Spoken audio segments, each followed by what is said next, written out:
All right, good morning, Eagles! Congratulations, you made it! Yes! Welcome to our CTC New Student Orientation. Regardless of where you're located and what you plan on doing, we will support you. That's what we're here for. Yes, we already have plans to support one of our students. We're going to go all the way. We're going to go international with this one. Yep. That, yeah, that's right. And that's what we're going to do with every single one of you if you give us a chance. That's what we're here for. We want to be able to help you, support you, and make sure that you're successful, whether it be with CTC or anywhere else you decide to go in between. Thank you very much for being here. My name is Mariceli Santiago. I am the Director of Student Life and Activities, and I get the privilege to be the very first one to say hi to you today and welcome you as a Central Texas College Eagle to Central Texas College. Now, a lot of you are trying to figure out still what the heck you want to do, how you're going to make it happen. You know what, guys? It's okay. That's what we're here for. So if you have questions, I'm just going to start off from the very beginning. If you have questions, if you don't know what's going on, that's not a problem. Just ask. That's what we're here for, okay? So currently we are streaming live to Facebook, Twitch, and Discord, guys. If you have questions, type it in the chat. We want to be able to be supportive of everything we're doing and help you guys answer questions and whatever else is going on. But before we continue, there's always some people that want to say hi because you know what? You're that important to us that they take time out of their busy schedule to make sure that you are welcome to our college. And the very first person that wants to say hi to you guys is Dr. Robin Garrett. She is our provost and vice chancellor. And she wants to make sure she says hi to you guys every single time that we have an orientation. She always wants to say hi. So please, Dr. Garrett, take it away. Thank you so much, Mariceli. Thank you all for being here. Welcome to CTC. We're happy that you've attended this new student orientation. You're going to be filled with so much information today, but know that I challenge you to get involved, to utilize the services that you're going to hear about today, whether it's academic services or opportunities to get involved with the campus, with clubs, with anything and everything that can help you be a successful student. We know that belonging to the campus is important. We know how much that plays a part in your success. And even if you're an online student, you can still belong to the campus. So please take advantage of all the opportunities and listen to all these wonderful people that are here to share what we can do to help you be successful. Thank you very much for being here. And I'll turn it back over because you've got a lot of good stuff to hear about. Yes. Thank you, Dr. Garrett. Thank you for being so supportive of us and our students because she is always making sure, always has their backs and makes sure that we're doing what we need to do and that we have everything that we need to help you guys.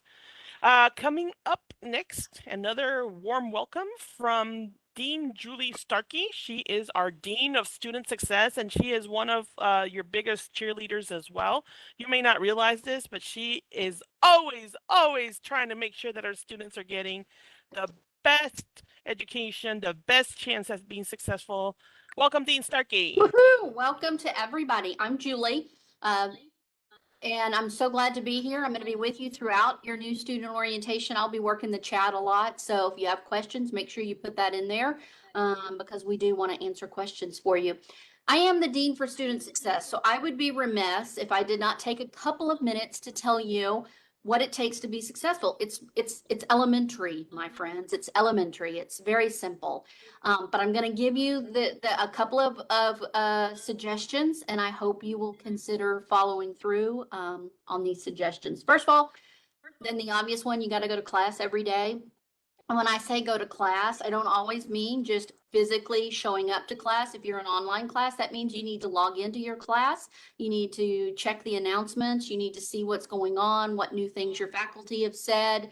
You need to read your syllabus, all of those kinds of things. You've got to make class a commitment every single day. That's step one. And there's nothing that you can do outside of that other than participate, be active, be engaged in your class.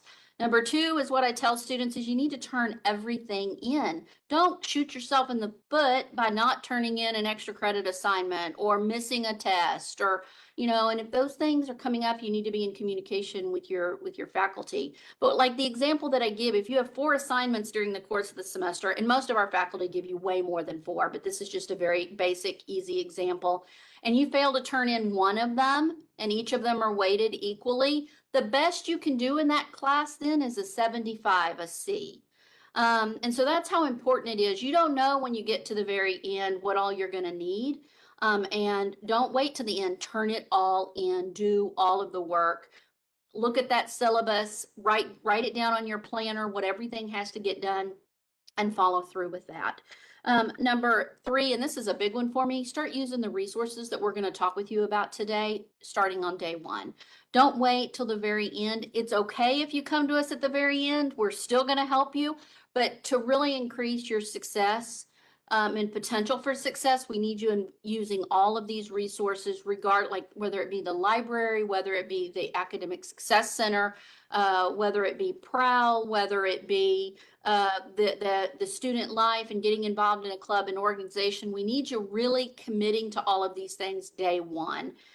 Don't be afraid. Walk through that door, send us an email, ask for help. That's what we're here for. The 4th thing I'm going to tell you is now at the college level, you have to be your own best advocate. You have to ask us for help if you need it. So please, starting today, if there's a question, I want you to write it in the chat. This is step 1 of being your own advocate and telling us when there's something that's going awry and that you need help. And the most important thing I'm going to tell you of all is you have to get to know your faculty. You're going to meet a lot of them here today, and they're going to offer you a ton of tips. But your faculty are your friends. They're here to teach and to guide and direct you.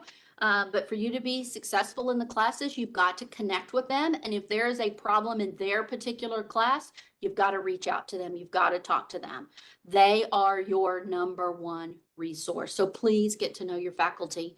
It's so important that you do that. Guys, I hope you have a great day. I'm so glad you've committed to us and being here at New Student Orientation so that you're going to learn all the great things that you're going to learn today. And I hope that you will reach out to us if you need any assistance going forward. Good luck and have fun today. Mariceli, take it away.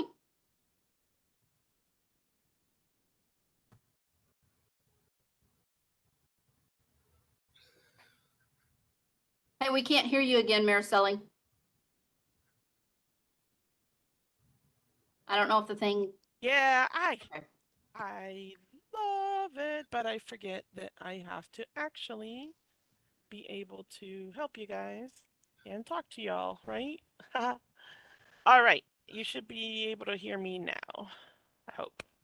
All right, so we're going to have a fun-filled day, guys. We are going to be doing a lot of information for you guys, and I want to share with you the screen so that you can see some of the stuff we're going to be doing, and hopefully you'll be able to see this now.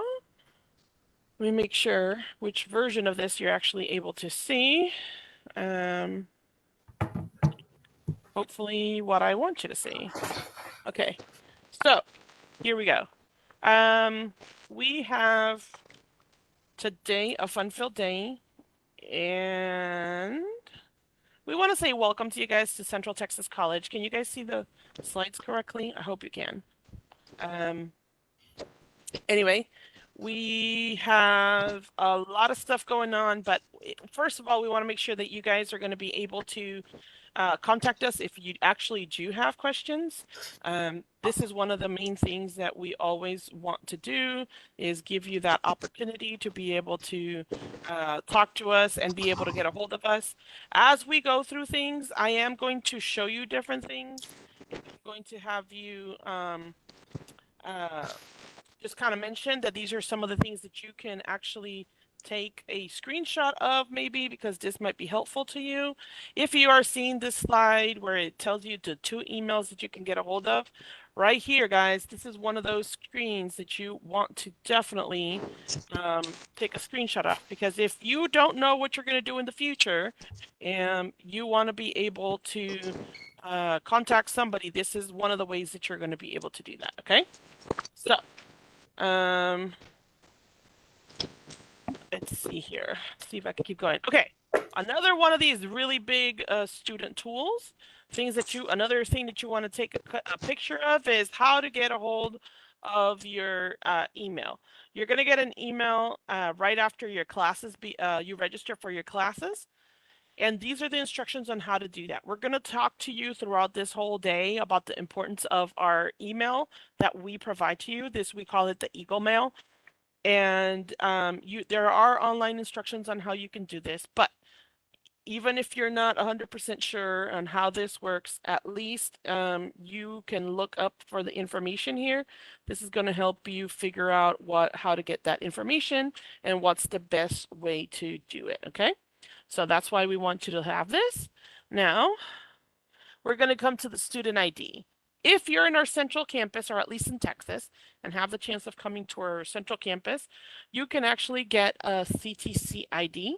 You're going to have to use that for certain places on our central campus. If you're not in our central campus, that doesn't mean that you have to worry about it, that you have to have one. If you're outside of this area, you probably don't. But if you ever want to come down to our campus and use our facilities here, you might need it, and you're welcome to use it.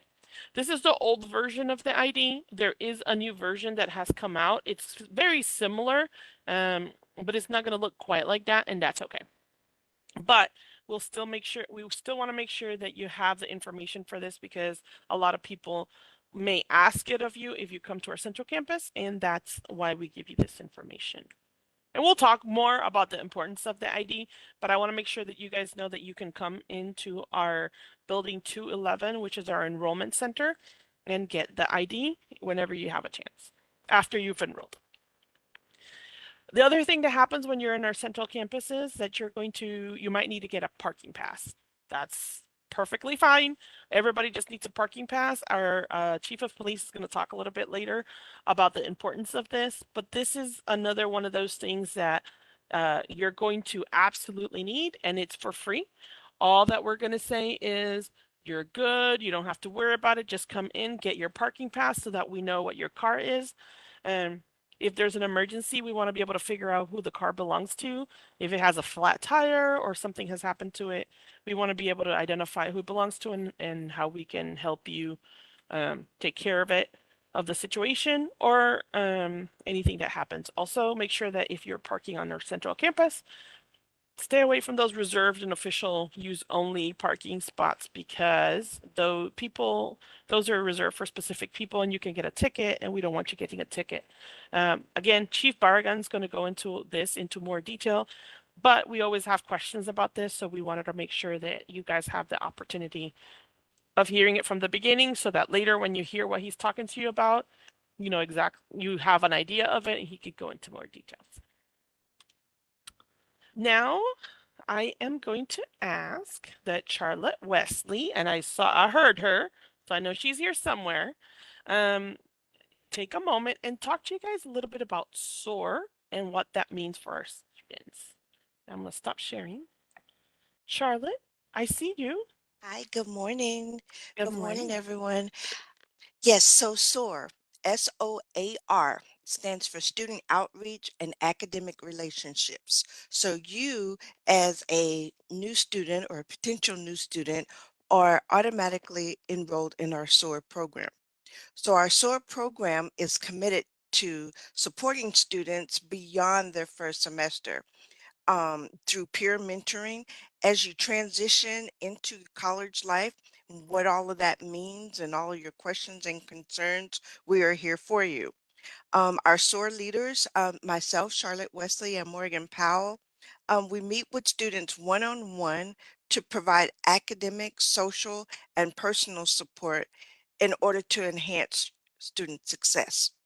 So we also have strong connections with several different departments like career services, academic advising, the scholarship through the foundation office, and financial aid. So all of those burning questions and all of those concerns and fears that you have as a member of SOAR, we are here to help you and help you during this first semester and beyond. So as you transition from semester to semester and you're not sure what that looks like, what classes you should be enrolling in, um, how to improve on a not so good semester, the last semester that you were in, it didn't go so well, but how do you improve going forward?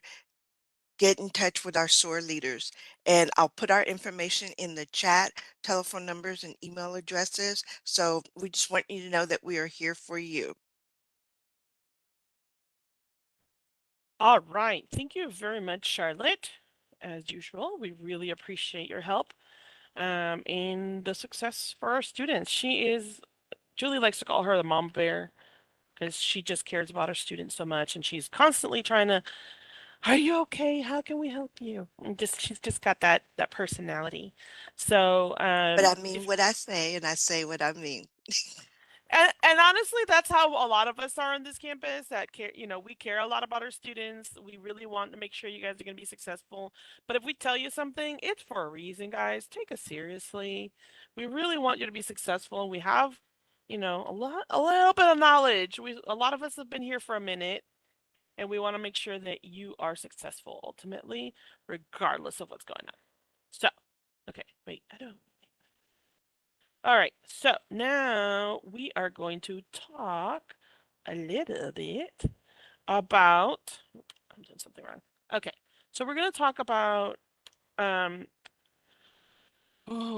Blackboard and what that means to you guys. But before we go to Dr. Reese and her amazing presentation, because she always gives us an amazing presentation, I'm just going to mention real quick, this is one of those, I'm going to share a slide, and I want to make sure that you guys are actually taking pictures of this one. This is one of those that I want you to take pictures of, okay?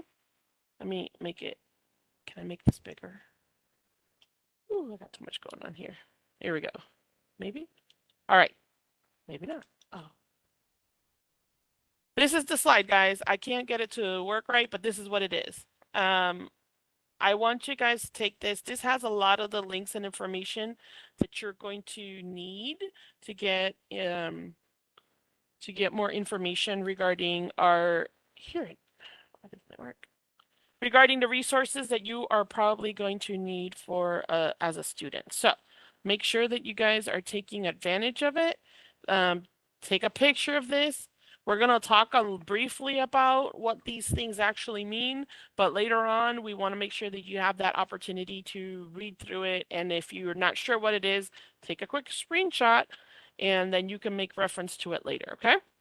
Did everybody do that? Hopefully, going once, going twice. All right, gone. Now it's time for us to have a great conversation with one of our faculty members that is going to guide you through the process of explaining what Blackboard is, how that's important to you, and making sure that you know how that's going to help you with everything you do in your classes. Take it away, Dr. Reese. Thank you, ma'am. Hello, students. I hope you guys are doing great. All of our Eagles out there. I know everybody is saying you're going to have a fun-filled day, and I hope to keep up the energy that everybody else has had so far. So, one thing that I have the pleasure of sharing with y'all is about Blackboard, as Mariceli said. So, I know that some students are brand new. Some of you haven't started yet. You might be starting Monday. You might start in the next few months. And one thing that we like to make sure that you understand is that Blackboard is our virtual classroom. So almost every class that we have at Central Texas College has some type of component that utilizes this online, virtual classroom. Whether you were taking English or history or business principles, a great course to take if you need that, or if it is a nursing class, anything pretty much other than some of our trades will be using the Blackboard course. So what I'm going to do is I'm going to give you just a quick overview. And if you're thinking, whoa, that went way too fast, I need a little more hands-on than that. We have got a 45-minute recording of me going into detail, as well as our DEETS, Distance Education and Education Technology. wonderful department that has created a new student orientation for Blackboard and for online courses. So we have so many resources for you to show you specifically how to do things. So again, this is just a quick, let's look at it one time to kind of understand that it's not scary, that, you know, we've got this, and to give you a chance to just ask a few questions about it here. So I'm going to go ahead and share my screen, and we are going to dive into it. So give me just a second to get that moving. Okay, can we see Marcelli? Oh, it popped up for Calvin. Okay, we are good to go. So yes, this is the CTC homepage. If you've never been here before, I'm sure most of you have, ctcd.edu. And I just want to show you how to get to Blackboard in one of the easiest ways. There are multiple ways to get there, but the very first time, if you're familiar with our homepage, all you have to do is go hover under Student Tools, and then you will see the Blackboard link right underneath it, and you'll be able to click on it, and it will take you to a new web page. So this is ctc.blackboard.com. This is the landing page, the home page, so the login page. So you can save this as a favorite, or you can memorize it. So if something happens and for whatever reason our website goes down for a few minutes, that just the second you try to log into Blackboard and you can't get to it, you know that you can always get to it in this way as well. So if you have not registered for classes yet, or if you have registered but you have not started your class, you will not be able to log into this. So if your first day of class is going to be this coming Monday, the 16th, you will have access to Blackboard on Friday, which is 3 days prior. If you are not starting until mid-November, then you will not be able to log into Blackboard until 3 days prior to that course. So again, my brand new students, you can just kind of watch what we're doing and take notes if you want to, and then you'll be able to log in as it gets closer. So what I'm going to be sharing with you, you will be able to look up here if you are not able to, if you don't write it down or anything, so no big deal. So your username is going to be your student ID, which is can be found right under here. So when you see look up your username, it will take you to this screen. You'll be able to put in your first name, last name, date of birth, and then it's going to provide to you your student ID, which is the same for your Blackboard username. You'll put that in, and then you'll do your password, month, day, year, all 2 digits. And then once you do that, you will be to the Blackboard home screen. So once you are here, this is all about you. This is my fictitious student. This is Calvin Hobbs from the old comic strip. Yes, those of you who are remember those days. And so he's enrolled in lots of classes. So I want to show you here on the left-hand side just a few quick things. We do have our institution page, which is going to be a great place for you to come for a variety of different questions to get answers to. So I saw in the chat earlier, somebody had a question about their Eagle Mail. So you'd be able to go in here and get support from that. If you had issues with Blackboard that you had questions about that was more of a technical nature, you could reach out here. The handbook, pretty much everything you need as a student, kind of a one-stop shop, is going to be right here for you if you do have questions. Underneath the institution page, we have Calvin's name. So this will be your name. So you can click on that and update your personal information, add your photo if you'd like to, so that when you are active in classes that people see a picture of you. You do not, of course, have to do that. Next down, we have our activity stream, which just gives you an overview of what is happening in all of your classes, not any specific course, but again, just an overview. It just throws it out there for you. Now, the big area that I'm going to go into are the courses, and this is going to be all of the courses in which you enrolled. So you can see Calvin is enrolled in multiple classes. In the upper left-hand corner, it shows that it's fall 23. So you can see he's in lots of classes. You can see what his classes were previously this summer for summer 2, summer 1, and all the way back. Continues on there for about a year and a half. So you can see the courses that you had taken. Now I'm actually going to go into a course, and we are going to check out and see what this looks like. So I'm going to go into a business principles course here. This is actually one of my personal courses that I'm teaching that is active. It is not a course that starts on Monday. It is a course that we are in week 8 right now. What I'm going to be showing you today, again, is a quick overview, and please realize that each faculty member or department might have this set up just a little bit differently, just depending on the program and what the program needs. Most of us, though, in the upper left-hand corner, you will see that there's going to be a start here, which I'll click on it. But this is going to be in all of your classes. The first time you have access, I would go through and I would read all this, just some great information for you in order to be successful in your online classes. Again, just a good place to start. I'm going to come back to BioSig enrollment here in just a few minutes when we get toward the end. And then you're going to have your announcements. I personally use announcements like crazy, as you can see. So you will, once you get into your classes, you will see that some professors utilize this a great deal. Others will utilize the messaging components to their students. So we each handle it a different way. But once you're into your courses, you'll be able to see if your instructor is going to use that feature or underneath it, the messaging feature. So in this messaging feature, you're going to be able to reach out to anybody in your course. So not just your faculty member, but also all of your peers. Now, I can't show you what this looks like because there are actually students in this course that, of course, I can't release their information. But if I were to go to create message, you would be able to see all 30 students in the class plus my name. And in parentheses, it's going to say SME. And that's how you know that that is your instructor. So if you want to reach out just to your instructor or to certain peers or to the whole group, you can do that. Below is your instructor information and how to get a hold of your instructor, their office hours, their phone number, who their supervisor is, so that you'll be able to be in contact with your faculty member and anybody else that you might need to pertaining to them. So again, in most of your classes, upper left-hand corner is going to look very similar. Then the next chunk is where things might look a little bit different. So we have syllabus page 1 and page 2. Business department uses lessons. Some departments will use units or weekly assignments. And then underneath that, we have types of assignments that are specific to this course. So discussion board, article report, and exams. In another course, it might say research paper, article report, and midterm. So again, that's where it's going to really be customized to the individual faculty member or excuse me, the course or the department. I want to go into the syllabus because this is basically the meat and the potatoes, your roadmap, your plan for success. Syllabus is where you will find all of the information that you need for the course and the requirements. Syllabus page 1 is going to be fairly generic across various departments and fairly similar, meaning that we've got our course introduction, you've got your description, learning outcomes. Then you're going to have your course materials. So for people that are curious about books, you will be able to verify that you have the correct book. In this case, this is a free book. So basically you just click on the link and check out the book.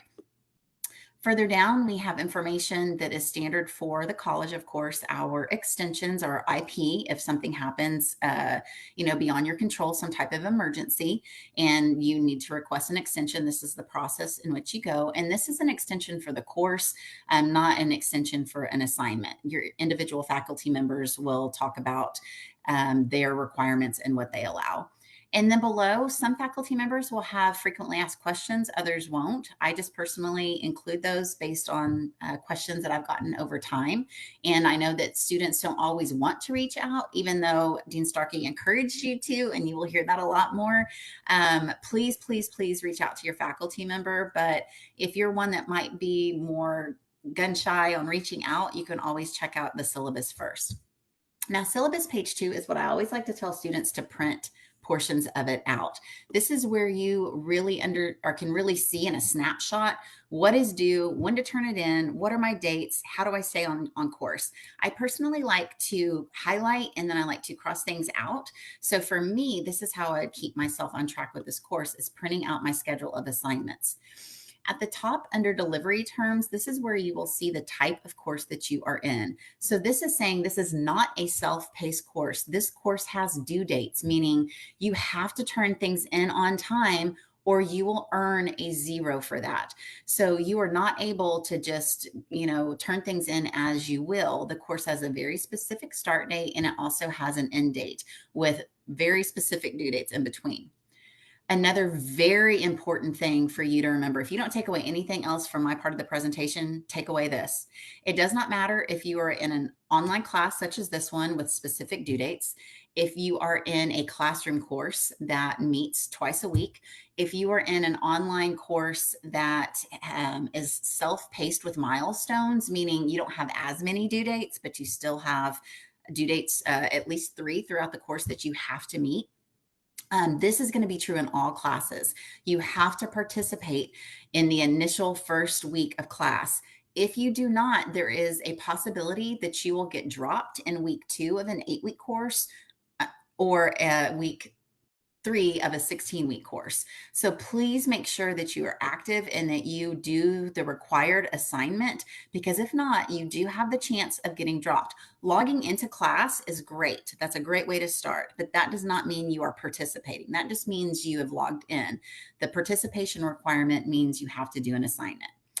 All right, so scrolling down, the schedule of assignments, again, gives you your very specific due dates, what to do when, basically. And then further down, you have your exam information, your course grade. This is another important point that I'm going to bring back to what Dean Starkey told you.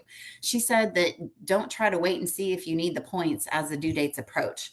Attempt every single requirement that you have, whether it's a written assignment, and even if you don't like those, or it is a test or a quiz, attempt everything, because the more effort you put forward, and we're able to see that, we're able to help you to enhance your chances of a higher grade by giving you feedback. So if you're not submitting assignments, we can't give you any feedback. And then toward the bottom, you will have your course contract that is very similar for most of your courses. I am going to scroll back up. I'm not going to go into these individual assignments because, again, those are going to be specific to the department. I'm going to show you 2 other things, and then we are going to turn it back over to Marcelli. So my grades, another great place for you to keep track of how you are doing. So you can see here that Calvin is not doing very well. His current average is a 0 because he has not done any assignments. So you will see here the ones he's already gotten 0s for because he did not do his work.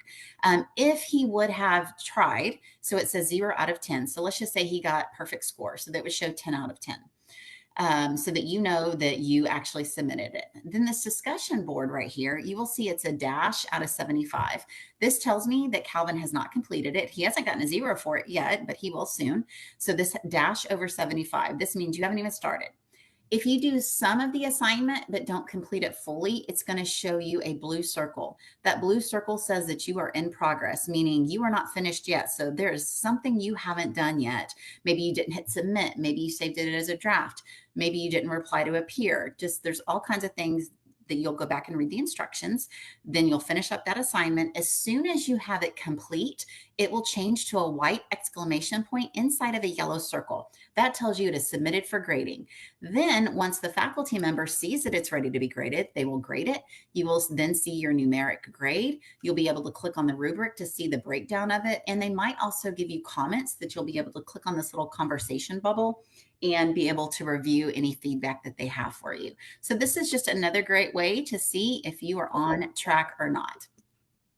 And then finally, I wanted to go back to BioSig ID. So BioSig ID, we have BioSig and we have BioSite. Each instructor or department uses it a little bit differently, but in every course you have, you will have an instance to where you have to verify you are who you say you are. So in your very first course, you're going to create your ID. I'm going to show you what my ID looks like here in just a second. This video right here, though, under number 1, and I'm highlighting it. There you go. You'll be able to click on this enrollment video and it's going to show you how to create yours. I'm not going to go through the process of showing you that because there is a video for it. Once you create it, it is yours for the whole time at CTC. I've had mine for 12 years now. I've never changed it. I've never had to, knock on wood, reset it. It has worked for 12 years. So once you set it up, you're going to use it in every course to verify you are who you say you are. Then as we scroll down a little bit further in my classes and in the business department as a whole, we use BioSite that in addition to putting in your little 4-digit password, you're also going to, during exams, have a blurred vision of yourself that is going to allow your faculty member to see that you are one person in the room, that there's not extra people coming in.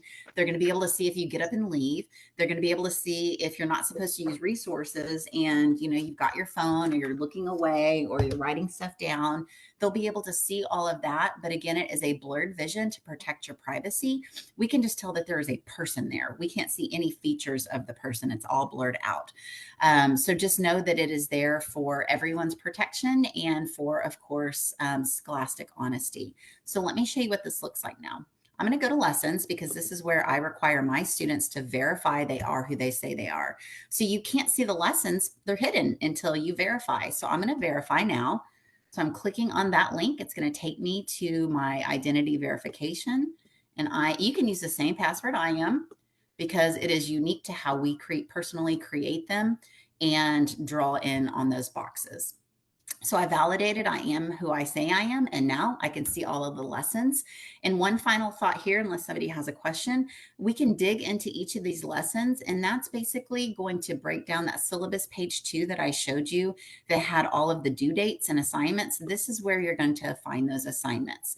So it breaks down each of the chapters. It gives you all of your learning activities, and then all of the assignments that you have toward the bottom. So Marcelli, do we have any questions or did I miss anything?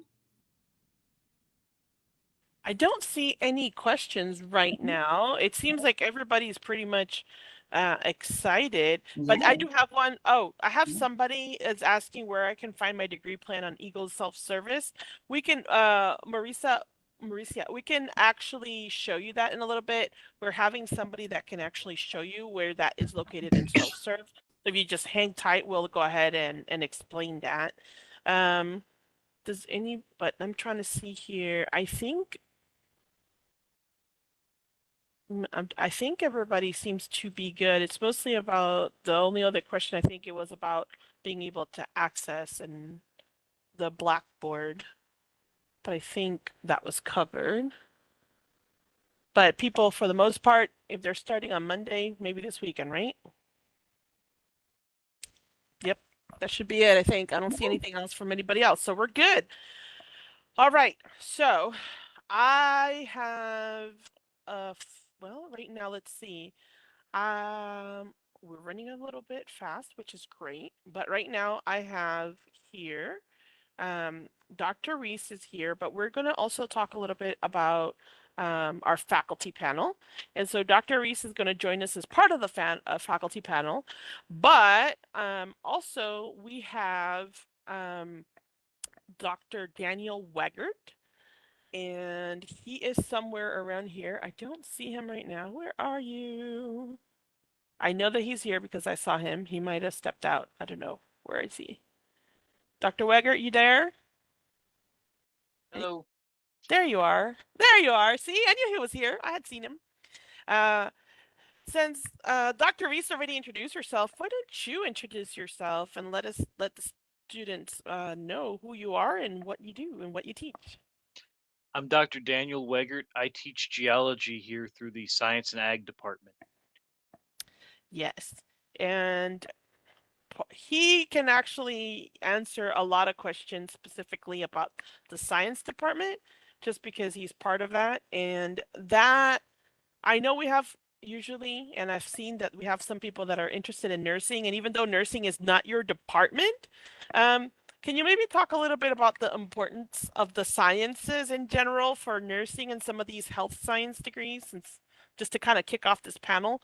If anybody has any questions, please go ahead and type them into the chat, regardless of what platform you're using, so that we can go ahead and address them. But maybe you can start with that, and then I'll start with something else. We'll keep going from there. Yeah, nursing requires certain science classes to even get into the program. Anatomy and physiology is one. I think it's A&P 1 that you have to have completed in order to enter the program. And I believe microbiology is the other that you need. And then once you're in, you're going to need to complete anatomy and physiology, or A&P 2, before you finish your nursing degree as well. So if you're going to be a nurse, we're going to see you over here for at least 2 or 3 classes in order to get you in and completed over there. Because if you're going to be a nurse, you need to know how the body works to understand how to treat someone and how to take care of them properly. So we're kind of the foundation. We'll teach you the basics here and then send you over to nursing so that they can teach you the more specific information you need. Yes. And can you, my usual kickoff question, which I didn't use this time, is what is the one hot tip that you would give each and every student, regardless of what they're planning on studying, as a faculty member, that they need to know so that they can be successful? Main thing, communicate.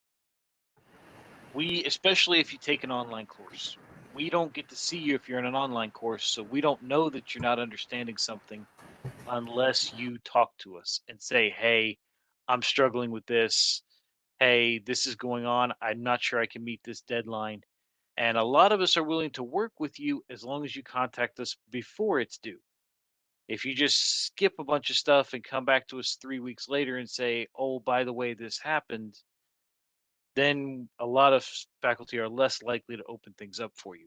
So when something happens, get with us immediately so that we can help you. But if you don't talk to us, we can't help. So best thing you can do is communicate. Great. Dr. Reese, what's your hot tip? I'm just going to take that a step further. I'm going to keep it with communicate and do an example. Okay. I've had just recently, in the last like 24 hours, 2 students that submitted an assignment and I graded it. And then they reached out to me and said, I understand that I got a really low grade, but I didn't understand the assignment to begin with. So can I redo it? So they admitted that they didn't understand what to do. So that's when you need to say, you know what? I don't understand. I'm reading what's there and it doesn't make sense. Then you know what we're going to say? We're going to say, all right, let's schedule a time to talk. Come to my office. Let's talk on the phone. And we're going to talk through this to make sure that you understand what is needed of you. So that was one example. Another one, I have a project that started in August that doesn't end till December. And we're halfway through the course and I get an email saying this project that we're building upon, and the student continues to get feedback to try to make it better, and it's just not happening. And finally, I'm like, reach out to me, please, please, please. The student finally reached out to me and said, I literally have no idea what I'm doing. And I'm like, oh, yes, let's talk today, please. I want to get you back on track. So, and I applauded the individual for reaching out to me, but at the same time, it's like, you need to do it as soon as the doubt is there to where you just need some extra help. We so badly want to talk to y'all. We so badly want to help y'all succeed. And we are here to talk to you, to answer your questions. I've had the most activity I've had recently, just all of a sudden it's popping up. And every morning I've got at least 10 messages to reply to. And you think that's not very many. And it's not, but it used to be 0. And students weren't asking me questions. And now I feel like maybe people are getting more comfortable. So I encourage you to be in that group that is comfortable in reaching out to us, because we want to support you and we want to see you succeed. Yeah, Viz Oh, here. So go ahead. I was going to say, I've got an online class that's just about to end, and I'm finding the same thing. I'm getting a lot of people that tell me after the fact that, hey, I didn't understand it. And I ask them, well, why didn't you come to my virtual office hours? Why didn't you say something before you finished it? I can help, but once you complete it, the grade's in. You need to get the help before the assignment's due. So if you're military and you're like, hey, I've got to go on deployment for the next week, one of the things you need to do when you're getting ready is send us a message and say, hey, I just got told I'm going to be gone for a week. I'm not going to have access to my materials. If you tell us then, we can work with you. But if you just disappear, we can't help. And a bunch of the students that have reached out to me for my class, there's only a handful, unfortunately. Like she was saying, we get very few, unfortunately, that'll reach out. But most of them, within 5 minutes, I've got them understanding what they're needing to do. The problem is, by that point, it's too late because they reached out after it was due. So please, as soon as you're like, I don't think I'm getting this 100%, reach out then and there. Because even if it's something that you are getting, when we look at what you're doing and we tell you, hey, yeah, you've got it perfect, that gives you the verification that, yes, I'm doing it right, and gives you a leg up on getting the other assignments done right and getting more points and completing these courses correct, with a satisfactory grade. We'd like to see you pass, but we're like coaches. We can't play the game. You all are the players. We're here to help. But you've got to work with us so that we can help you do better. Yes. So, Viz here has a question that I think is really good in general. He is asking, depending, what is it? Is there an option to only take online courses?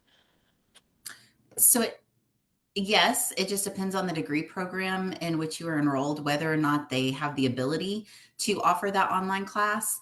So it really is going to be dependent upon the program in which you are studying. Yes. And part of the only reason I would say Viz, you specifically talked about kinesiology. They have some online classes, but most of them are not online. So that's the only reason why I would say it's a little bit. But if you were to take another degree plan with CTC, something else, more like interdisciplinary or something along those lines, then you could. Um, somebody's. Go ahead. I was just going to say, I know I was going to look here in just a second, but there is somewhere on the webpage that's online only degrees. Yes. Let's see. The other question, where is it? My degree plan is in biology, but to meet requirements for a doctorate program, a few of my requirements are psychology and sociology, which aren't part of the biology curriculum. Would I still be able to apply for these classes? A lot of that, I think, depends also on financial aid, if I remember correctly, because Yes. financial aid may have some limitations. I just put a phone number and the name of our department chair in there for you, Devin. Get a hold of Dr. Foskett at the phone number I put in there. She should be able to look at your degree plan and see what options we have, because sometimes we can tweak things if there's something we can substitute or whatnot. Reach out to her and see what she says, because she may be able to work with you on that. But financial aid, that'll be a question for the financial aid folks. I'm not sure how that would work if you're on financial aid. We'll actually be having somebody from financial aid in a little bit, but usually, and the reason I feel that Dr. Wegert's mentioning talking to the department chair is financial aid usually only covers classes in your degree plan. So if there needs to be a substitution, the only person that can probably make that substitution to make it equivalent and still be okay is the department chair of that department. Is that correct? Am I right, guys? So Yeah, that's my understanding, yes. Yes. So that's why he's saying you need to talk to the department chair and see if you can still complete our CTC degree plan within the limitations of what we have, and still you can get those classes that you're going to need in the future, but they have to be somewhat equivalent, and that's the main thing. So, and this is good that everybody hears this, because if you're planning on going to the future, you may need to have a conversation like this with a department chair or with your faculty to figure it out. So, this is actually kind of a nice little twist that we don't normally get. So thank you. It is. And I just wanted to add to that too. If you're not sure which degree plan you need, definitely reach out to your faculty. If there's a specific career you want, we can help guide you, and we can help make sure that you are taking the classes that you need in order to be successful in the career field of your choice. So for example, if you want to be an entrepreneur, we have a program specifically for that a lot of people don't realize. And we have a variety of different certificates that lead to associates, that lead to bachelor's and master's, and and on and on and on as far as you want to go. And we can help guide you in that. So if you go into the advising office or you're emailing with Eagles on Call and you say, this is the program I want, and you don't really expand upon like what your interests are, then we can't help you figure out what the right program is. So be sure to ask those questions too, so that we can help guide you on your path and make sure that you're in the right program that's going to be most beneficial for you. And I can say from experience, I have a doctorate degree that through the process I went, I had a finance degree, and went that path. And then when I was ready to start my own business, there were a lot of classes I didn't have because I didn't take entrepreneurship type courses. So then I went back and I'm like, okay, let me see what I still need to take and still need to do to ensure that I am successful in this business venture. So that way, if you ask us, we can help guide you. Yes. And specifically Dr. Foskett, because the student mentioned that is trying to do biology. Dr. Foskett is a biology professor. And so she is extremely familiar with the options that there are here in Texas with regards to degree plans and stuff. So she would be the person. Like if it had to do with geology, then it would be Dr. Weggert specifically. Dr. Foskett might have an idea, but she will probably coordinate with him or whoever is necessary to be able to make sure that those degree plans are met The important in the way thing that are is necessary. reach out to the department chair. So in case of science, it's always Dr. Foskett.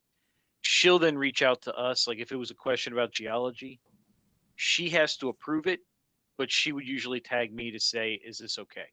And that way, if it's something she's not directly familiar with, then she can she'll tag us and get the information before she makes her decision. But ultimately, the department chair is the only one that can make that call and actually put the paperwork in. Yes. So make sure you reach out to the department chair first. Yes. All right. Another question. Who do I talk to make sure I get all the required credit to transfer to another university to further my education there? So we always suggest that reaching out to the university in which you plan to go to and work backwards. So if you wanted to go to somewhere out of state, definitely reach out, because state of Texas, if it's a state school, so a community college or a university that is like University of Texas, Texas A&M, not private, like Baylor's private, SMU's private, UMHB's private. But if you're going to a state school that is not private, credits are accepted. It's just a matter of whether it's on the degree plan. So that's why we suggest reaching out to that college, whether it's in Texas or out of Texas. Look to see what's on their degree program and then work backwards. There's is there still the Common Core or the Common Matrix? Is that still something? Okay, so if somebody knows where that is, can we put that into the chat for the students? Because what it does is it allows you to say, I'm at CTC and I'm going to transfer to Texas A&M Central Texas. And then it's going to align English 1301 at CTC is called this at another university. So that way you know that you're taking all of the classes that you need. Yes. And then the other thing that I would recommend is that we actually do have a transfer counselor with advising, and we'll have somebody from advising coming in a little bit. But you can also reach out to the transfer counselor and they can help you kind of mesh all of those things. So you're welcome to contact advising and say, okay, I really need to do this. Can I please make an appointment with a transfer counselor? And they will go ahead and help you figure it out.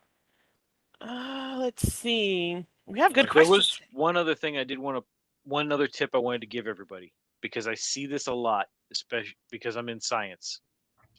Please, please, please don't hold all of your classes you dread for the end.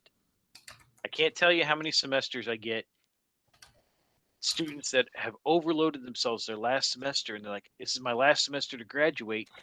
And when I ask them what they're taking 2 sciences and in some cases a math, and they're taking all the stuff that they dread in one semester. When you go to set up your schedules, when you go to sign up for classes, try to take one course that you're a little leery of with courses that you think you're going to be okay in. Don't hold all the courses you're afraid of to the very end, because then that makes that last semester tough. Try to spread the difficult courses and the easy courses out a little bit. Also, with the sciences, one of the things I see a lot is people overload themselves because they don't take into account that every one of our science classes has a lab component.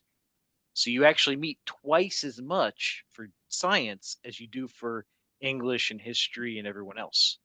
So keep that in mind, that you have twice the time commitment to class for the science classes. So don't hold all of it to the end and then have a semester where you're just completely and totally overloaded. That's such a great point too. And when you're looking at your degree plans, as he was saying, like don't just pick and choose the ones that you think you want to take because you're excited about them. Try to stay on that degree plan that we provided. So we set those up in an order that is appropriate and to make sure that you're taking the classes you need at the right time. So, for example, in a business degree, there is a research heavy class that we don't have in the very beginning because you haven't taken English 1301 yet. So, we do that for a specific reason to make sure that you are prepared to be successful in those classes. Yeah, I have a question here that goes right along with that. It says, could I use the program of study on the CTC website to know which classes I need to register for my program path social work specialization? So yes, you can use that as the plan in order of when to take them. And then another thing that you can do is when they show you Eagle Self-Service later today at some point, one of the things that you'll be able to do is track your progress to make sure that you have signed up for the appropriate classes. And so it'll show everything will be in red and then it turns to green as you successfully complete certain portions of it. But yes, you can use that page for the degree plan. And then, as we were saying, which classes to take together, and just, logically work down those. Even if you can't be full time and you can't take all 5 classes in one semester, then start with the one at the top. And I'm going to just say, I'm going to add that you need to make sure that the degree plan that you're following is the same one that we have in our record. Because depending on your financial aid or how you're paying for your classes, that may be a big situation. So just make sure you're on the correct path and that you have it. The other thing that can happen is like degree plans can change slightly. And if you're not on it already, then that can kind of mess you up. If you're following a plan and then it changes for some reason, that can be messed up. Where if you're officially on that plan, even if we change it later, you still have plenty of time to finish with the one you started, not the changed version of it, which is kind of weird, but it's how it works. Let's see. Oh, should I get my transcript from my last school even though I'm taking a trade certification? I'm gonna say yes. Do we need your transcript? Is it gonna transfer necessarily? Yes, no, we don't know. But usually CTC likes to have copies of all the transcripts of what you've done before, so that we can kind of assess what you may need. Well, for financial aid, if they're receiving financial aid, we have to have all transcripts. So I think I put that in the chat. If you are transferring to us, please have all of your transcripts forwarded to CTC. Okay, thank you. Let's see. Question similar to transferring credits. I'm a medic in the military and I have around 48 credit hours from training, some of which I would work for my degree and input my JST a few days ago, but it still hasn't shown up. How would I check to see if my credits transferred? Do you guys know that answer? Because if not, I can go into it. My understanding, the last time I looked, was that they have to have 6 hours. You have to have 6 hours before they will evaluate all of your prior experience transcripts, whether that is from the military or from another institution. But by the time you have 6 hours, they will have that complete for you. So 6 hours with CTC, you submit your JST once it's updated, and then you request a formal evaluation.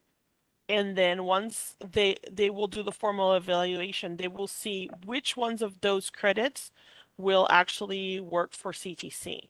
I have to give you a little warning because I've seen this before. CTC is a community college, so we only accept course or credits that are equivalent to the first or second years of a bachelor's, versus some of those medical courses actually would qualify for a higher level. So just because you have 48 credit hours does not mean that we will be able to accept all of them. I've just seen it where the medical training, it actually has higher level and we'll only accept the ones that would fit within our scope of education, if that makes sense. So don't be surprised if there's a little bit of deviation from that. But yes, please send them in. We work really closely with the military so that those credits from the JST and the American Council of Education work for us and we'll accept them for sure. Other questions? Who has any other questions? I saw another one and go ahead. I have an answer for a question that I want to put out there. Because I didn't talk about self-paced with milestones, and I want to make sure that people understand that we have a new type of class and the old type has gone away. So we used to have self-paced courses. So if you've been told or seen somewhere, we've tried to change it in every place possible, but there might still be a place out there that you've seen that we have these classes that have a start date, have an end date, and you don't have to do anything until the end of the class. We do not have those anymore, which we never encouraged you to wait till the end of class anyway, but we always had suggested due dates. Well, now we have, it's called self-paced with milestones. So if you've just seen it written as self-paced, it truly is not self-paced. It has checkpoints or milestones along the way. And there should be at least 3 of those. Some instructors might have more. So what that means is I'm going to give you a schedule of assignments that I suggest you stay on track for. But then in my 16-week course, after the first 4 weeks, it was checkpoint number 1, meaning at milestone number 1, everything from the first day through that day had to be turned in. And then you have a 7-day grace period. After that 7-day grace, or during that 7-day grace period, it's 10% off of each assignment you turn in. Then after that, it's closed, it's gone away, it doesn't come back. So if you have heard about these types of classes before, just know that we have updated them in order for you to be successful. Because what was happening was students would wait till the very end to turn everything in and walk away without all of the knowledge, the feedback, the growth, and oftentimes failing. So please realize that we mean those milestones, those checkpoints, they are there to help you be successful. I saw a question in the chat here. Can you sign up for only self-paced classes? I can't speak to any other departments, but I know in the science, we do not have any self-paced classes at all. All of ours have specific due dates throughout the course that you have to meet. Now, you usually have like a week to get a lesson done in like in an online class, but you're going to have to meet certain due dates. We don't have any self-paced. And that's in part because when we've had people that tried to do it a little more self-paced, it ended up hurting the students bad because a lot of students don't expect the online courses. They don't realize that the lab is going to take as much time as it does. So they end up running themselves short and aren't able to complete the course successfully. We've got the due dates to make sure you can get it done and actually have a chance at succeeding. Dr. Wagner, would you say, because for planning purposes, that time-wise, one class with a lab is really the equivalent of 2 classes of time that you're spending? Because the lab classes, the way that they're set up, it's almost like they're independent of each other, even though they have to do with each other. Can you explain that a little bit? In the face-to-face courses, we meet just as much for lab as we meet for lecture. So in a 16-week face-to-face course, you spend about 3 hours in class for lecture, and you'll spend 3 hours that week in lab. So in 1 week, you're spending 6 hours on that one course, 3 lecture, 3 lab. Online classes still have a lab component, but our online classes often get shrunk to 8 weeks. So it's 6 and 6. That's 12 hours that week that if it was a face-to-face class, you would be in class 12 hours that week. Yeah. So for the sciences, there's just too much material. If we leave it self-paced where a few people have tried in the past, it got bad. That's why we went completely away from it, because we don't want you to fail. And we try not to set you up to fail. We try to set it up where it's a reasonable workload if you keep up with it. Yeah. So this is basically why you were saying that sometimes the science students become highly overwhelmed because they think they're signing up for 4 classes, but it's 4 science classes is equal to 8 almost. Yeah. Every science class, treat it like it's 2 classes you're signing up for as far as workload, because you're going to have the lecture component and the lab. So it's going to be about double a normal class. Yes. So, let's see. I am registered for a class that I'm pretty sure I took and passed at a previous college. How do I find out how do I find out so that I can drop it if I need to? I think Julie answered that one. Definitely talk with your advisor. And I'm just going to expand on that a little bit. You have to talk to your advisor because first of all, you need to make sure that it does transfer over. You can't just assume. Second of all, if you drop or withdraw from a class, that can affect your ability to take it with your financial aid and other, depending on how you're taking the class or how you're paying for it, that could affect all of that. So you might really have to have a conversation with your advisor and maybe even your financial aid before you do anything. Um, if you've already started the class. If you haven't, then you might want to clarify that with an advisor before you actually start the class. Let's see. For those of you that are sending me stuff privately, please send it to everybody because I am not, I don't, right now I'm sending everything to the chat, but later on I will not see what's going on in the chat. I can't do it all. If you're starting on Monday, will you be doing classes like it's the first day of school, or would you be doing assignments prior to that to catch up to your peers?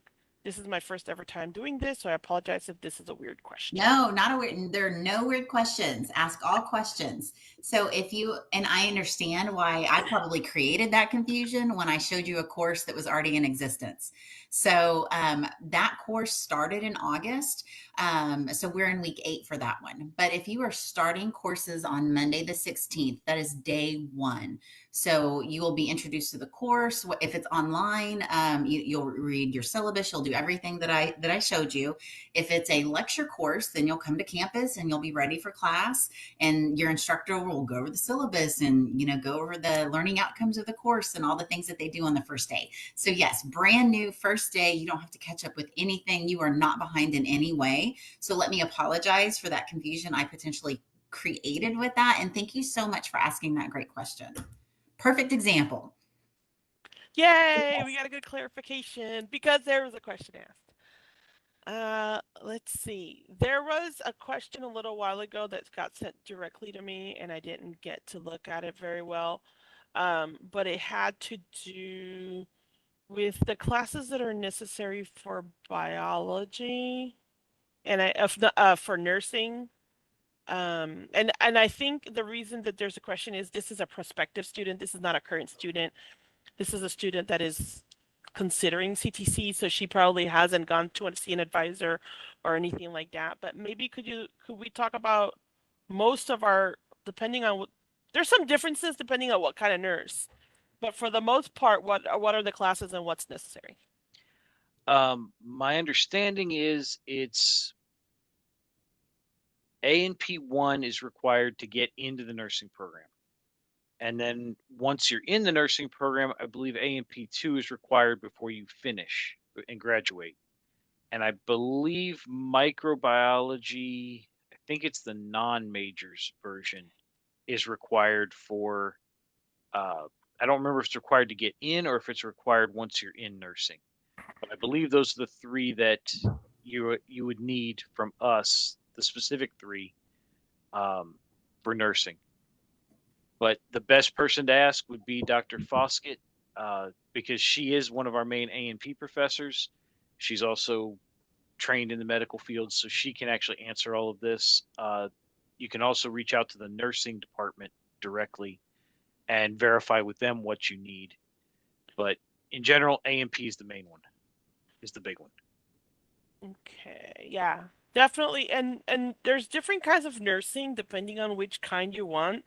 There are slight differences, so definitely reaching out to our health sciences department and getting that clarification is important. Let's see, I have a question. I am starting up spring of 2024. My TSI scores were almost met, so I would need to be in a developmental class. My question is, does that mean I'm not allowed to take any other college level classes? Also, I'm taking general studies and I would like to know what are my limits.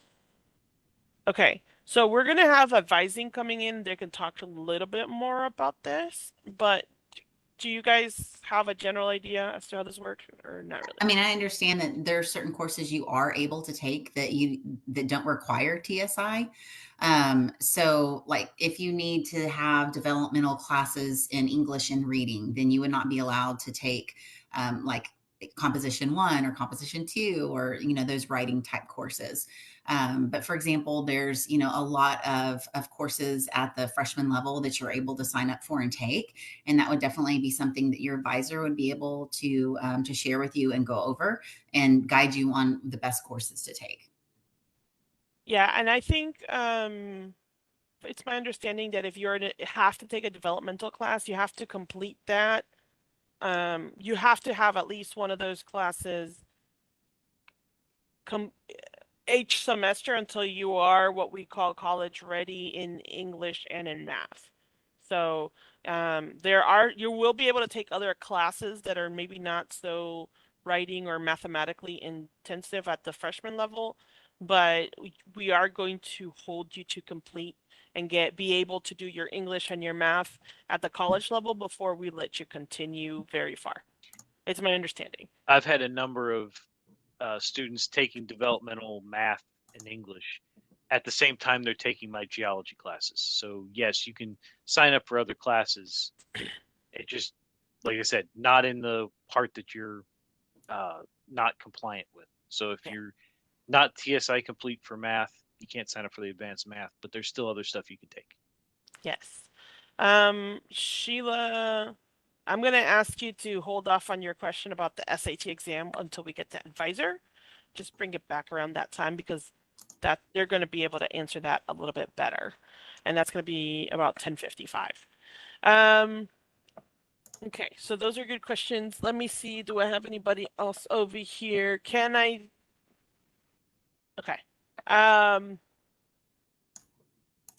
Those are TSI questions. Somebody here is asking about what are developmental classes? They're asking, I was just looking this up, a question about developmental classes, if they're online. Yes, there are some online. I'm looking at the schedule right now.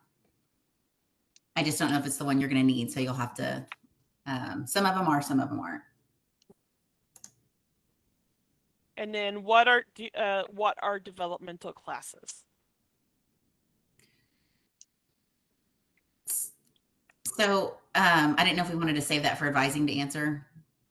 Yeah, Okay. we can leave it for them, but basically I can do a very quick and then they really need to be the ones to give you the detail, but in very generic, it means that you are not what we call college ready to take English and math classes. Some people just need a little bit of extra help to be able to be successful, to be able to pass English Composition 1 and like college algebra and above. And so we offer classes just to get you to that level so that you can be successful in the writing intensive classes as well as in the higher level math. I don't know, Julie, do you have something? The only thing I will say is CTC makes every effort to combine a developmental class with a class that you would also get college credit for. So if there is a way for us to combine those so that students don't get stuck in the developmental pathway for too long, we do that. But again, you need to work with your advisor to make that happen. But don't be afraid of a developmental class. It just means you might need a little more help along the way, and that's what those classes are designed to do. But again, we often try to partner them with another class so that you also make progress towards your degree. Yes. A lot of our classes, it's kind of like a house. You have to have a foundation to build the house on. And the foundation is what you should have learned in high school. Well, if there's any part of that we're not certain that you're up to, we want to fill that foundation in and fix the foundation first so that you can keep going and be successful. We don't want to see you fail. We hate seeing students fail. We want to give you what we can to help give you the best shot at making it. The other thing that happens is that we have a lot of adult students that may have been okay in high school, and then it's been a few years since you've touched this, and those cobwebs are there, and they might need to be refreshed before you're able to really like come in and take those math classes. I've seen that a lot. They're like, I don't remember anything that I did, and then they just take a refresher course, and then they're just great at it. You know, like everything comes right back at them and it's not an issue. But if it's been a while since you've been in college, then that might be something um, that might affect you. And I don't know if you guys can maybe talk a little bit to that because I always see that there's a lot of students that have been out of school for a while and then they come back and they come back jittery. Is there something that you guys can maybe recommend for them uh, to feel comfortable coming back? I would say ask questions, communicate, reach out to us. I hate to be so repetitive, but Yeah. truly, um, that's really what you need to do. It's just like that great question that we had. Like, okay, I want to make sure I understand on Monday. Am I gonna be brand new, or am I gonna have to catch up? So please, that's the best thing to do. And if you don't know where to start, walk into a building and say, I need some help.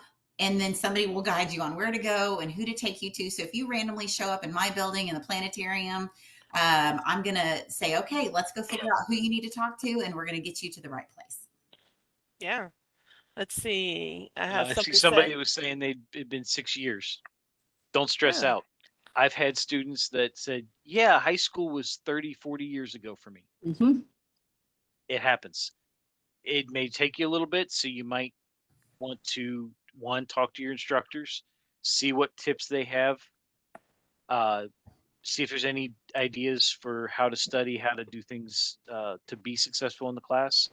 But just because it's been a while doesn't mean you can't do it. You can still do this. Just you need to, the fact that you recognize, hey, it's been a little while, that's a good thing. Ask questions. If you don't understand something, reach out. And if you're not comfortable reaching out like in class, every faculty member has to have office hours. Like today, I've got a bunch of hours where I'm sitting here in my office. I've got other other hours where I'll be down in the lab, and the lab will be open for anyone that wants to come in and get more time with the lab materials.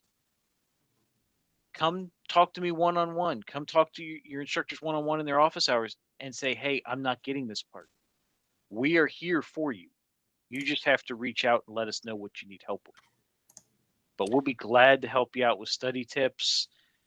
And if it's something where it's not about our class, but it's about something else, still come and say something to us because we might know who to get you in touch with.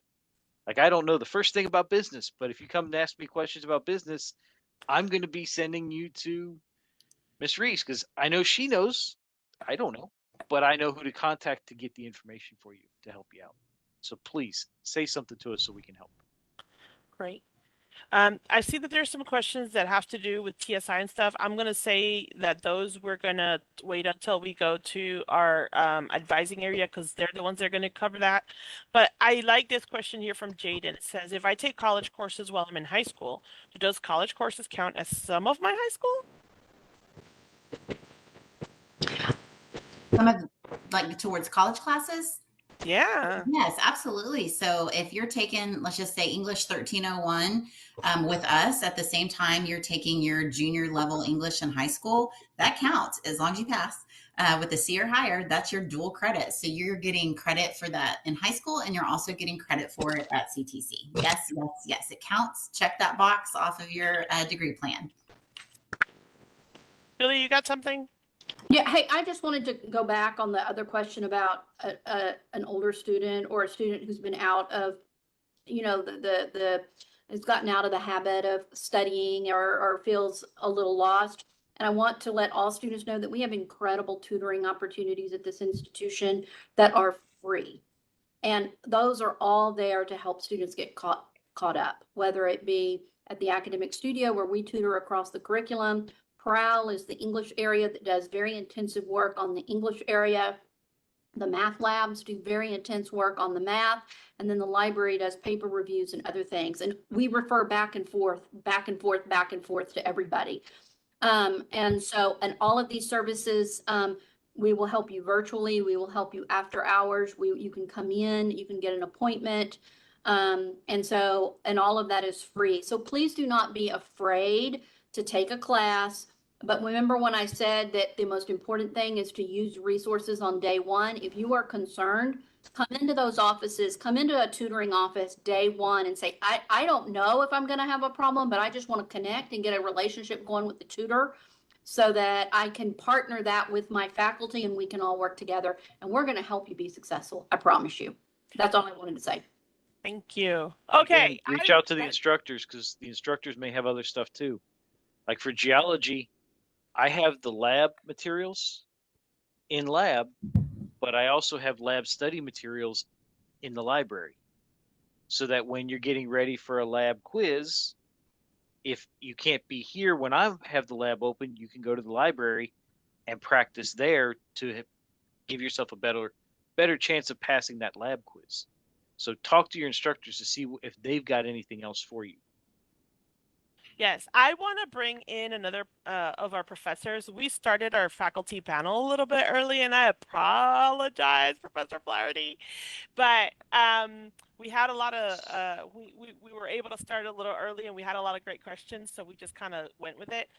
If you could just kind of introduce yourself, tell everybody what you teach, and then what your hot tip for all the students is what the hot tip is. Sure. So my name's Kerwin Flaherty. I'm a faculty member in the Department of Ops Technology. I teach medical coding and billing over there. And been at the college for 8 years now, which is wild to say. But I think my number one tip, just based on, I think we've been focusing a lot on like study skills and using the college's resources. I'm going to go a different direction and say that make connections while you're at school, right? Talk to your fellow students, form study groups, network. These are people that are probably going into similar fields as you, and so these are good professional contacts that you can make. These could be lifelong friends that you're making, and sometimes it's a lot more comfortable to ask a peer a question in a class that you might have, and they might also give you the courage, because if they also say they don't know, they might also give you the courage to go talk to your instructor about it. We have lots of clubs and things like that on campus. These are all fantastic ways to spend your time, and it really is part of the college experience to engage in this stuff, and so make sure you take advantage of that. It really is, college isn't just about getting that piece of paper and walking across that stage. That is the goal, right? That's what we want you to be successful and do that. But it is also about growing and meeting new people and experiencing new things. So we want to encourage you to do that as well, and we try to provide as many avenues and opportunities for you to do that. So please take advantage of that. Thank you. Since you are in a slightly different, you're in the Kate Center, can you kind of explain how those classes work? And because it's slightly different from the courses, the way that they're set up, for example, with the sciences and the business. So because I feel like I know we have somebody who's doing welding and potentially others that might be doing stuff like that. Sure. So we are on the what used to be called like vocational. It's now considered, it's called CTE, or Career and Technical Education, and the CATE stands for Career and Technical Education Center. So it is more of that hands-on directed learning, applying those skills, and moving forward like that. So we have a lot of self-paced courses and modalities that you kind of build your own schedule, and you move through the material at your own pace. These classes really are fantastic for a lot of our students because they're people that have careers already, or they have families, and so it provides them the opportunity to sort of upskill and move to a different area of their profession, or advance in their career, or maybe make a switch. We have a lot of folks that healthcare people that were bedside, that were doing sort of the on the clinical side, and they're looking to maybe transition more to the admin side. So we'll get some folks that come to us for that sort of training. But yeah, so we have our self-paced classes. You build your own schedule. We also offer traditional, online type classes, and we've been trying to do traditional chalk and talk classes, but our self-paced courses are so popular that those courses never make. So, but yeah. So, because a lot of what we're talking about, it has to do with making sure that they follow the way that things are. Can you talk a little bit about like the start dates for you guys versus the Oh yeah, of regular course. college classes? Right. For our self-paced classes, like I said, you build your own schedule. So those classes start every Monday. That means that any point in the semester, if you need to take an extra class, or if you see a class that we offer and it seems interesting to you, one that I always recommend, and this is because typing is not a skill that is really taught at the high school level anymore, and so I frequently recommend folks come and take keyboarding with us. Beginning keyboarding is it's a great class. You do beginning keyboarding 1 and 2, and by the time you're done, you'll be typing at least 40 words a minute, if not faster. So that's a really great skill to pick up because it's broadly applicable. Yeah. It says here, what if I wanted to take a course outside a degree plan for fun? That's a loaded question. I think it's a little complicated. It depends on your funding agency. So your funding agency will generally only pay for classes that are on your degree plan. But if you self-fund it, or if you find some scholarships will allow you to take, just sort of the, what's the word I'm looking for? Like development or like extracurricular. Enrichment classes. Enrichment. Thank you. That's the word I was looking for. Enrichment classes. That's definitely a way to go. But yeah, we will let you do it. It's just something you have to talk to your funding agency about. That's sort of outside of our control. I will say that I like to take classes here just for fun. And Yeah, it's same. really not for fun. It's really for learning and because I find it to be interesting. I find it that I learn. And then later on when I'm talking to students, it makes it easier. So in a way, it's really product knowledge. So I'll That's say how I'm. that's kind of one of the things that we want to encourage in our students, right? Is that love of lifelong learning. We want to, spark that desire, and I think that pretty much all of the faculty on campus have that. They're either engaged in research themselves, or they take classes. But I see a lot of them at the continuing ed classes, or faculty will be taking just classes, just upskilling, because again, even for us, things change over time. And so it's important for us to learn, new technology and sort of adapt to the changing world. So. We have a good question here. I think it's kind of a broad one, but I think it's important. Is it best to register for classes in person or online? And I'm going to throw it later. Is it best to take classes in person or online? Like, how do you recommend it for both? Because registering is a little bit more about what you can do, but being able to take the classes, what does it mean to a student? How should they really think about how do they take these classes if they're in person or online?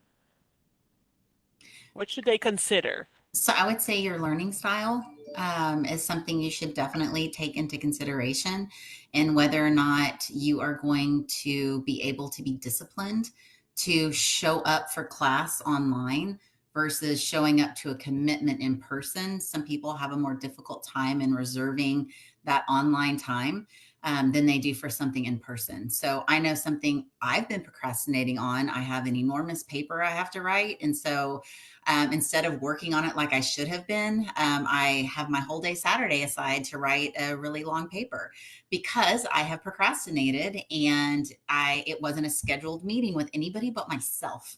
And I didn't do well on that task.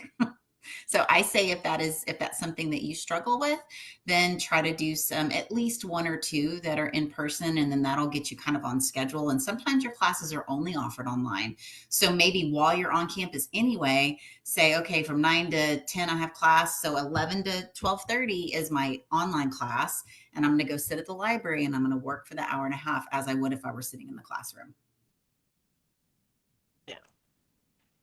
Let's see. A lot will depend on what you need for your degree, because some courses are offered online and some are not.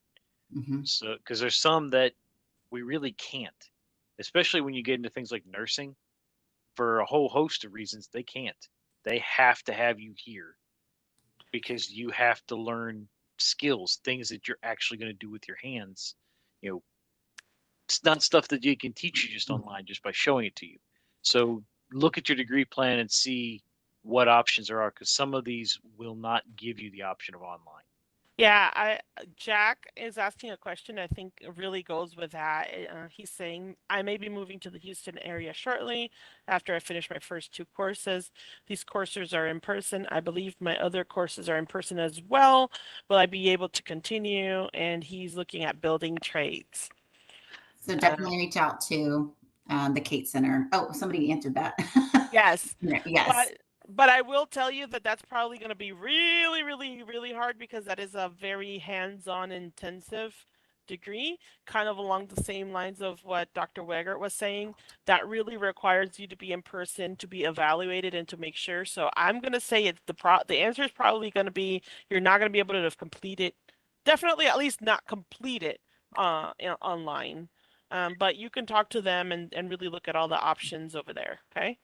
And yes, And come see us, Jaden, or anybody else that doesn't understand something online. Come in and see us, please, please, please. Just so you know, Calvin's my other login. So when Calvin's replying to you, it's really me.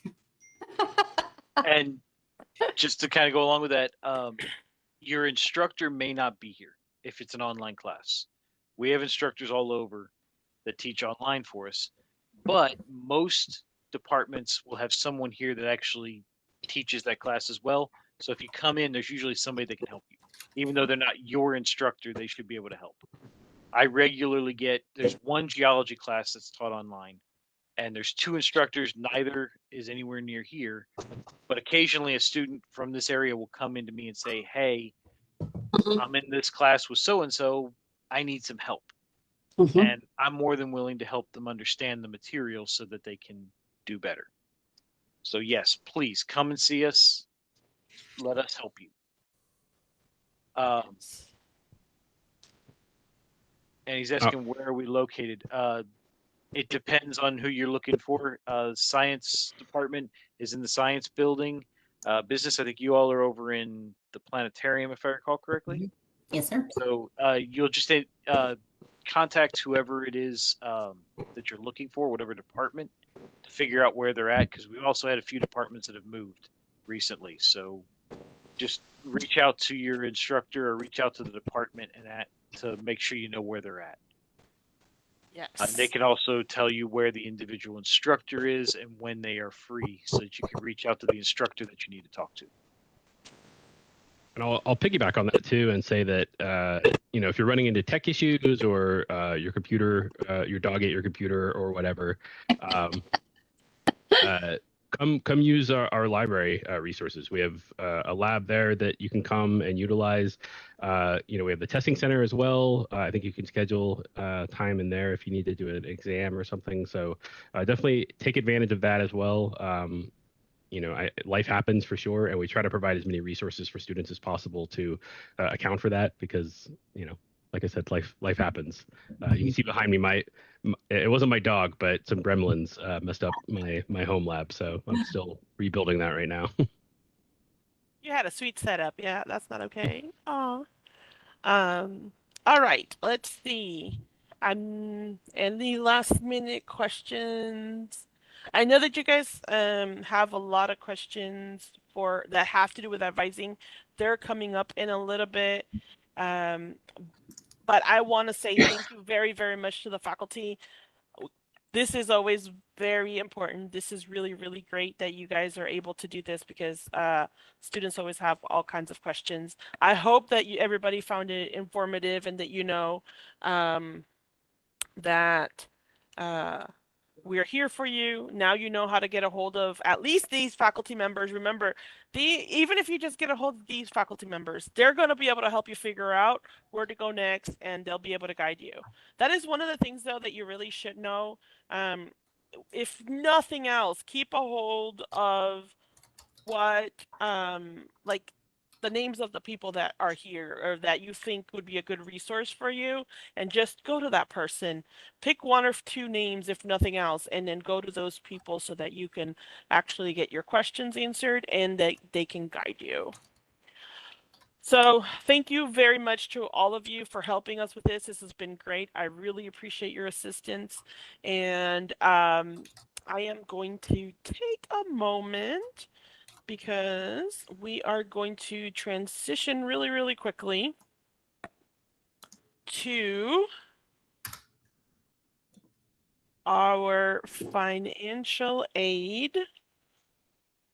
Let me see if I can. For some reason, we're going to talk about financial aid. Now, if you have not completed your financial aid, guys, you need to take a moment and take a screenshot of the code, the CTC code that you should be filling out, because this is super important. And we're going to talk about why this is important in a minute.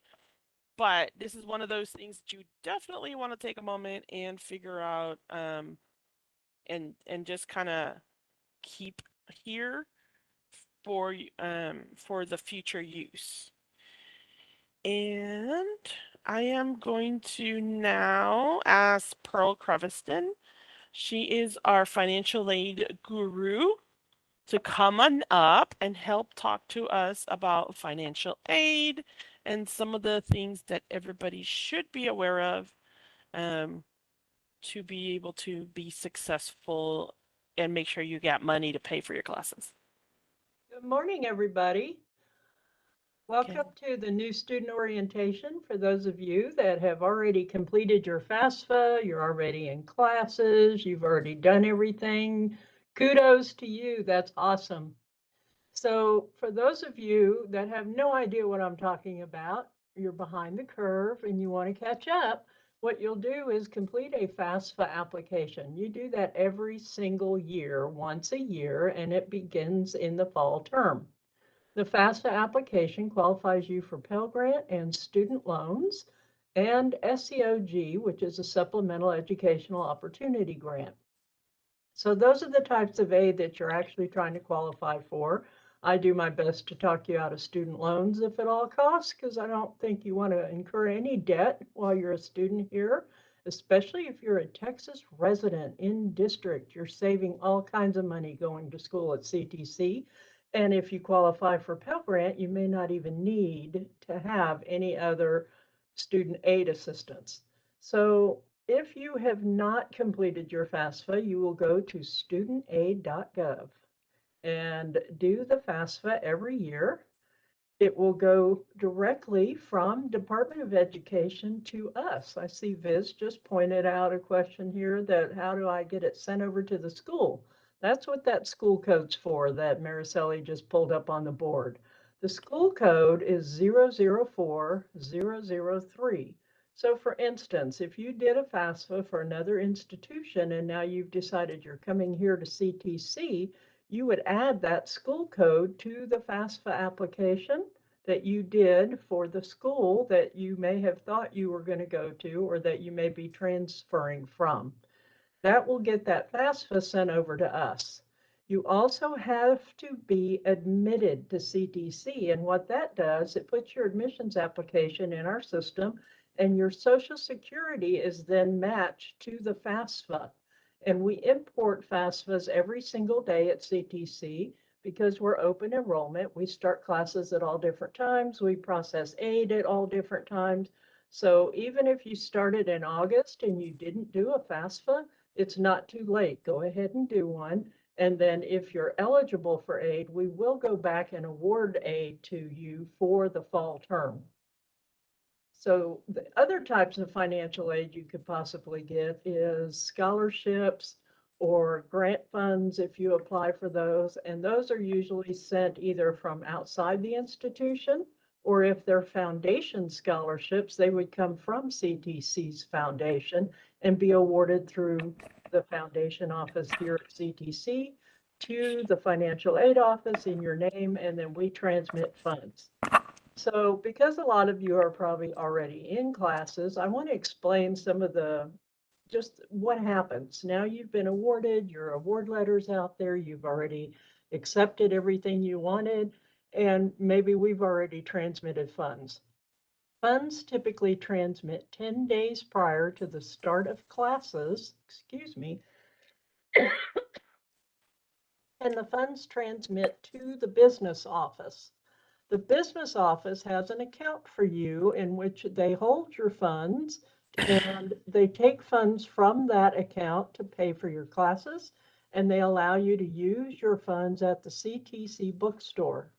All of that happens automatically 10 days prior to the start of any eligible classes that you're in. After you've charged books, and when the business office closes that process down, they will start processing balances to the student. And that is typically 30 days after classes start.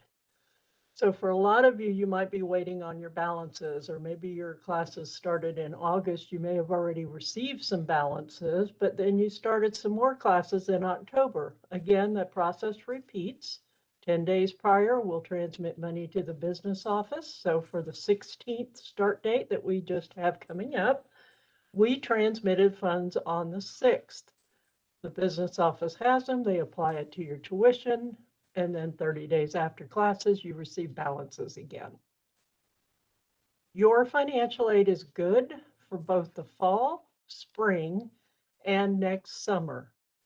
After that, you had to have done a new FAFSA, and the next year's FAFSA is delayed this year. So for any of you that are familiar with the process, you've been trying to do a new FAFSA for 24-25 already, and you can't, it's because the Department of Education is updating the FAFSA application, and it may not even be available until December or possibly January at this point, is what they're telling us. So don't be concerned. They're still going to be bringing a new FAFSA on board. If you've never filled out a FAFSA, you won't even know the difference because it'll be the first one you've ever done.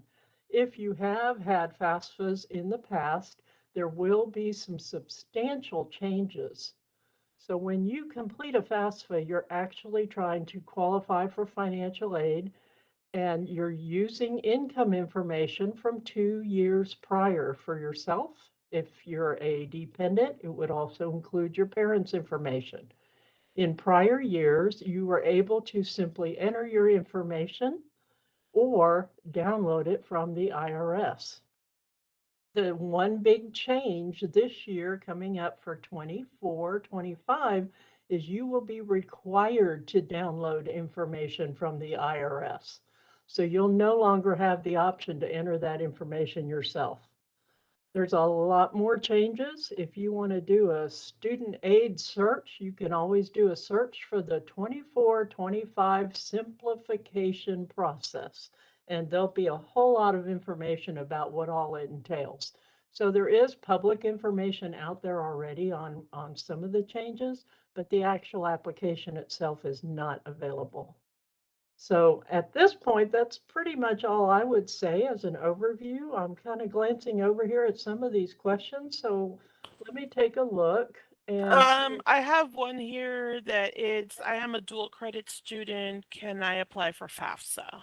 you cannot until you have graduated from high school. So you must be a high school grad to qualify. I use tuition assistance. Will I still receive my Pell Grant? If you qualified for Pell Grant, absolutely. What will typically happen is the business office will apply your tuition assistance to your charges, and then your Pell Grant or loans become a balance to you. He would have, Chris, in this case, would have to apply the FAFSA first, right? To be able to get the Pell Grant or any kind of. Right, they do need to do the FAFSA in order to qualify. Okay, let's see. Are there any requirements for applying to grants or aid, or can anyone apply? Like if I'm doing 44 hours of credit for this overall course, is that enough, or does it depend on what we are doing and how many hours we are in school? Okay, that's a good question because what happens, financial aid, when you see an award notice, is awarded based on an assumption that you are going to be in 12 credit hours. So depending on the amount of the award, so let's just make up some numbers and say you get $4,000.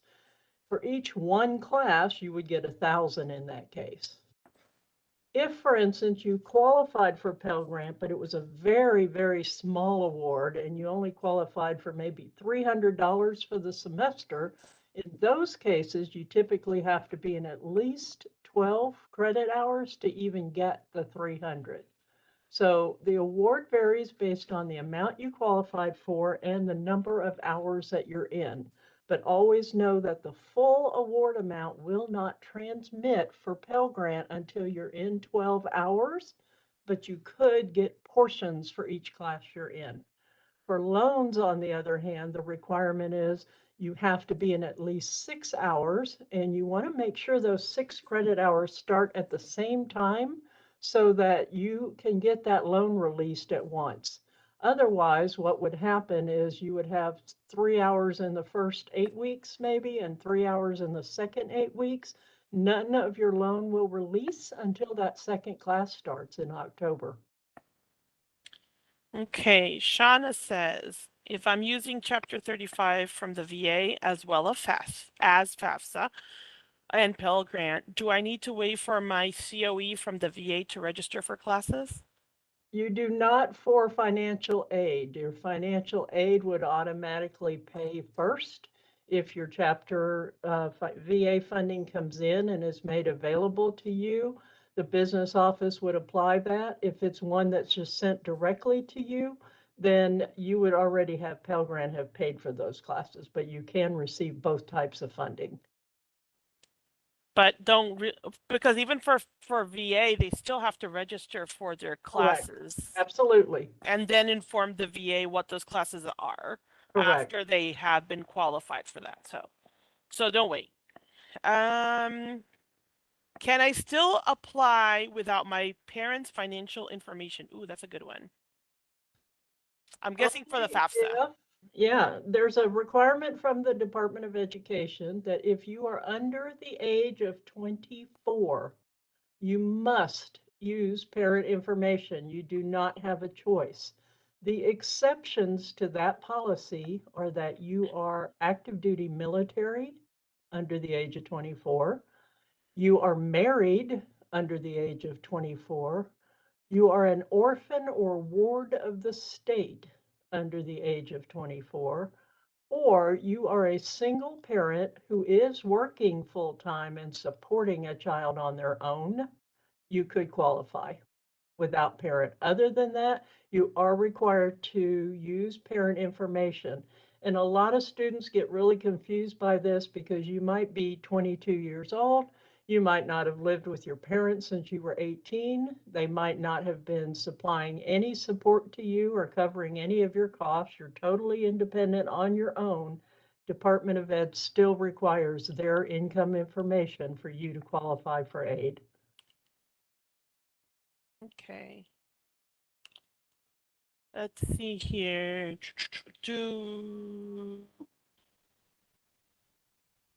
I'm using. I have submitted FAFSA and was a. Oh wait, never mind. Do you have any financial aid for dual credit? No, there is no actual award that we have. There are some exemptions that might exempt your aid, but you would find that out from your high school.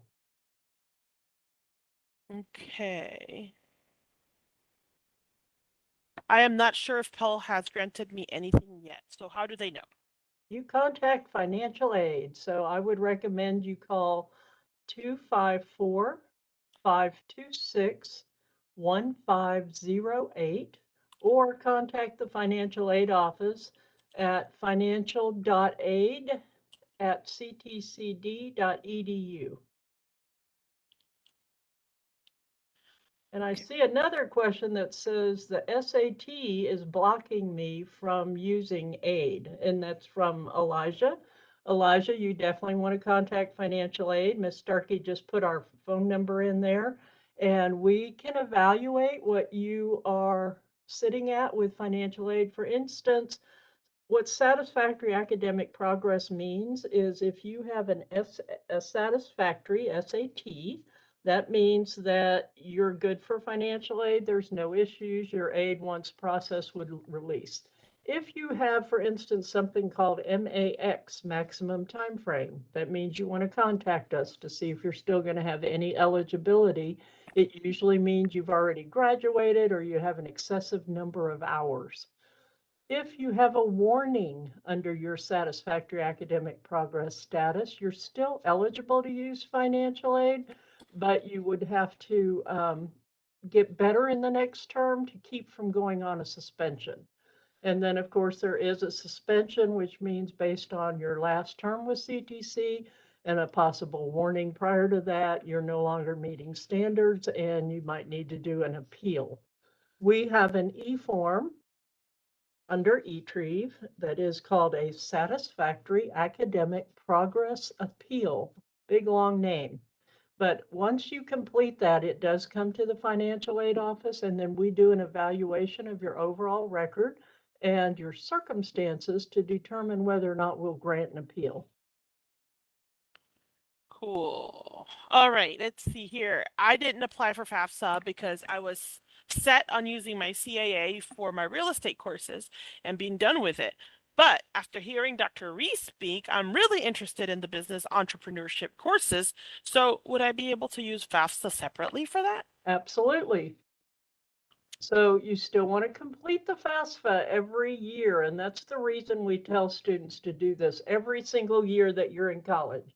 Circumstances may change, your degree plan may change, your eligibility may change from one year to the next. So always do the FAFSA, and as soon as it's processed, we notify you when it comes in from the Department of Education by email. We let you know the file came in and whether or not you were approved or whether you were selected for verification and need to continue with a process through our office in order to get your file completed.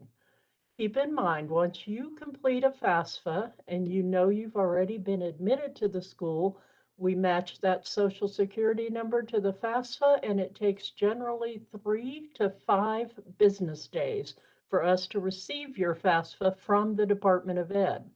So if you do the FAFSA and you haven't heard anything in over a week, then you need to be contacting us in financial aid because we may have a different email account for you. Maybe our email went to spam and you haven't heard from us. So always check with us within a week after you've completed a FAFSA just to see what your status is. All right, that took care of that other question. That's great. While I'm at college, do I get to start working for my degree, like exam nursing? I'm not sure what that means. You can, I'm not really, Sheila, I need more clarification. Elijah is asking a little, how to use his GI Bill. So for your GI Bill, is VA going to be speaking later or? I don't know. I don't know if she's coming or not, but Okay, let me go ahead and tell you what I know. And for VA benefits, what you typically want to do, sorry, I have this little gnat flying around my face. What you want to do is you want to contact the Veteran Services directly and find out which benefit you are eligible to use. So once you determine, for instance, I'm chapter 33, I'm chapter 9, or voc rehab or 9/11, it just depends on whatever benefit you have. Once they send you that certificate of eligibility from the VA, and this applies whether it's a soldier using this benefit or if it's a dependent of the soldier trying to use the benefit, we still need to know which benefit you're eligible for. They'll send you a certificate of eligibility, and you would present that to the VA office in order to try and get your VA classes covered by your veterans benefits.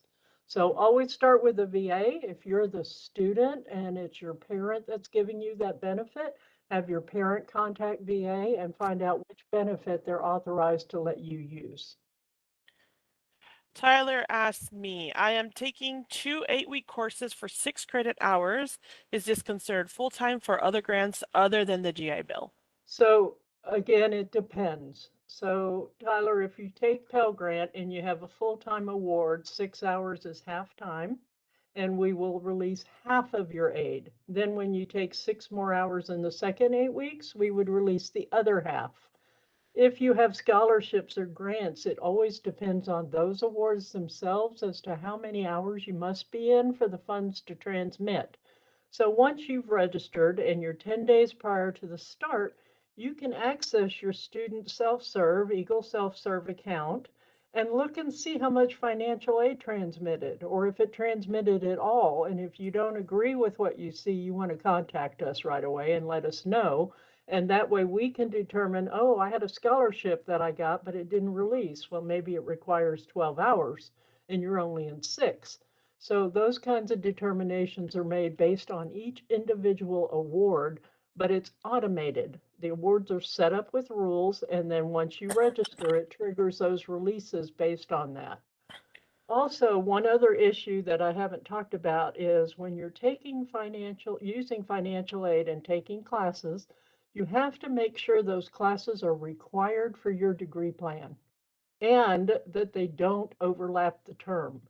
What I mean by that, for instance, is you can start your classes in August, but if they end anytime after December 31st, they're not eligible for financial aid, not for the Pell Grant, not for student loans or SEOG. Could be for scholarships, but it may be a one-on-one that we'd have to look and verify whether it releases. But financial aid absolutely requires you follow the term dates, which we have listed on our financial aid homepage every year. You'll follow those term dates, make sure your classes begin and end within those dates. Otherwise, you may not be eligible.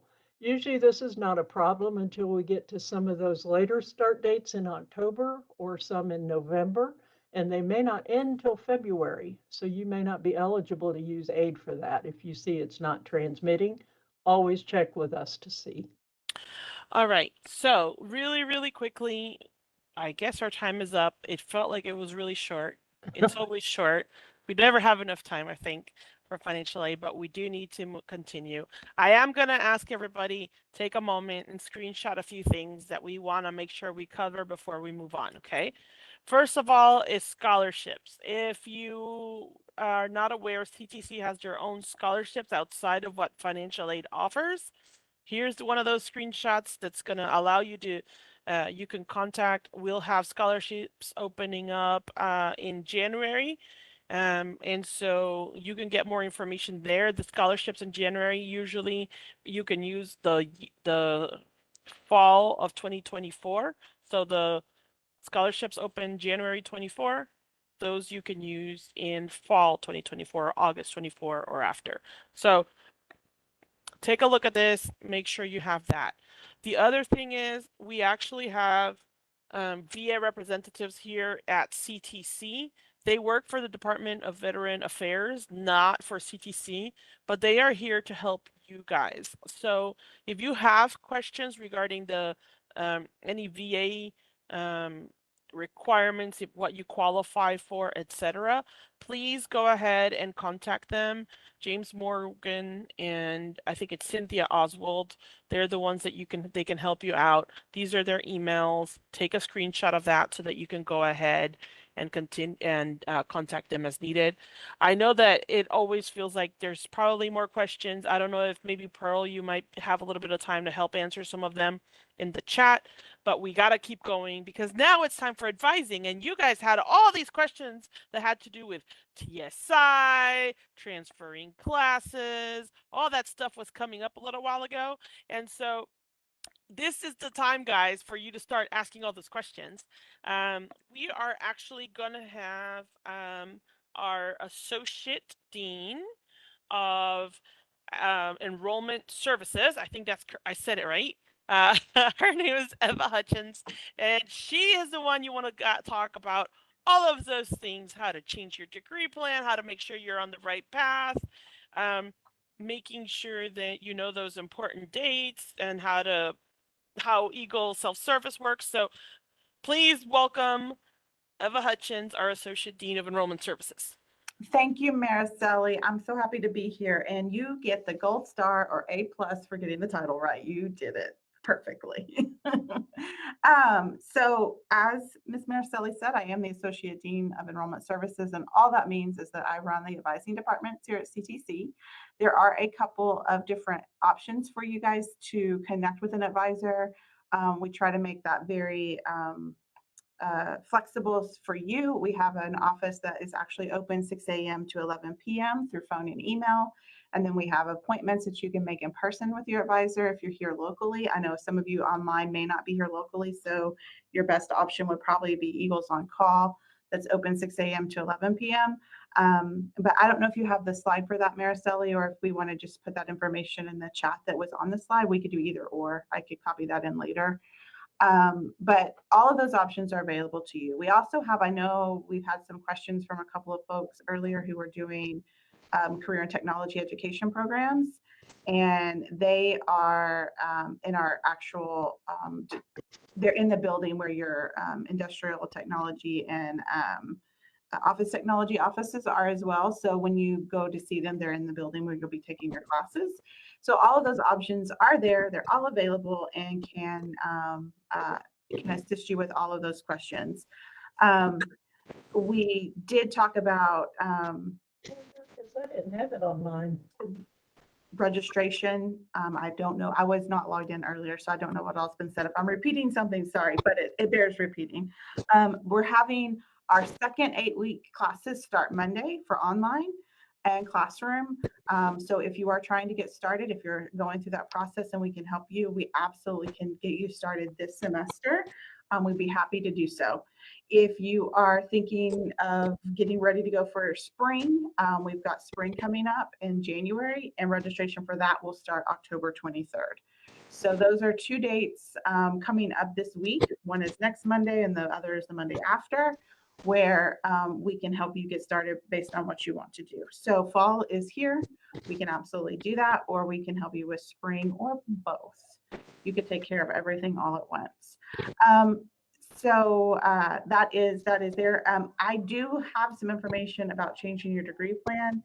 Sometimes when you apply, you list, biology or whatever on your degree plan, and then you figure out, oh, I actually meant geology or sociology or whatever. So if that happened, that's fine. I just want to let you guys know that you don't have to stick with what you put down on the application, because sometimes those types of things happen. If you're changing your program, we do ask that you either come in person or send us an email. We want it in writing if you're not here in person. So if you'll email us, we'll get that included. Make sure you tell us your CTC ID. If you don't know that, give us your name and your date of birth and we'll look you up.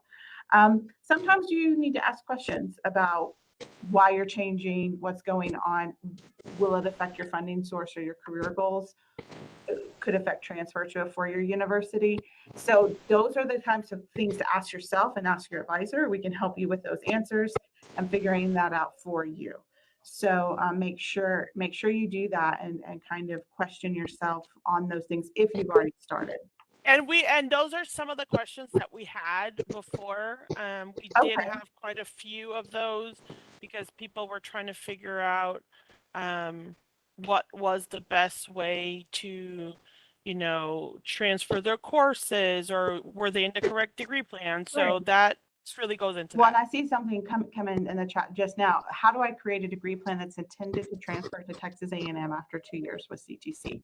So in general, the degree plans at A&M are going to fit in well with CTCs. We have Associate of Arts and Associate of Science.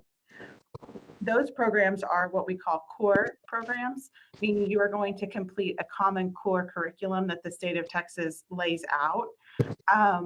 that you need in these programs, and that core completely transfers to a four-year college such as A&M Central Texas. You can do that process a couple of different ways. So I definitely recommend you work with someone, whether it's us or A&M. You could go to either one, and you could either work forward or work backward. If you haven't done your 2-year program yet or completed the core, A&M is going to say you've got to start with a community college such as CTC. So we're going to say, come on over here, we'll get you started. All we need to know is what you plan to do at A&M. So if you know what that is, we can go to their website or our website and map that out with you. We'd be happy to do that. So that's definitely something that you can do with your advisor, but we would work with you one-on-one for that to make sure you get everything that you need to transfer over. So as long as you know what you plan to do at the 4-year, we can help get that very specific. If you don't know, that's okay. And you could actually just tell us, in general, kind of what you're wanting to do. We'll ask you some questions and we can give you some general information, even if it's not specific. A&M University, they are here. So I'm in building 209, the enrollment center, which some of you here in the local area may have come to before. So if you are here locally and you're wanting to talk to A&M, but you're on our campus, you can actually do that. A&M Central Texas sends someone over on Tuesdays, Wednesdays, and Thursdays, and they're in our building here in building 209. So you would just come to the lobby front desk and let them know that you want to talk to the A&M representative. Do I have time to do a brief demo on? Yes. So while I'm just going to ask everybody to take a moment.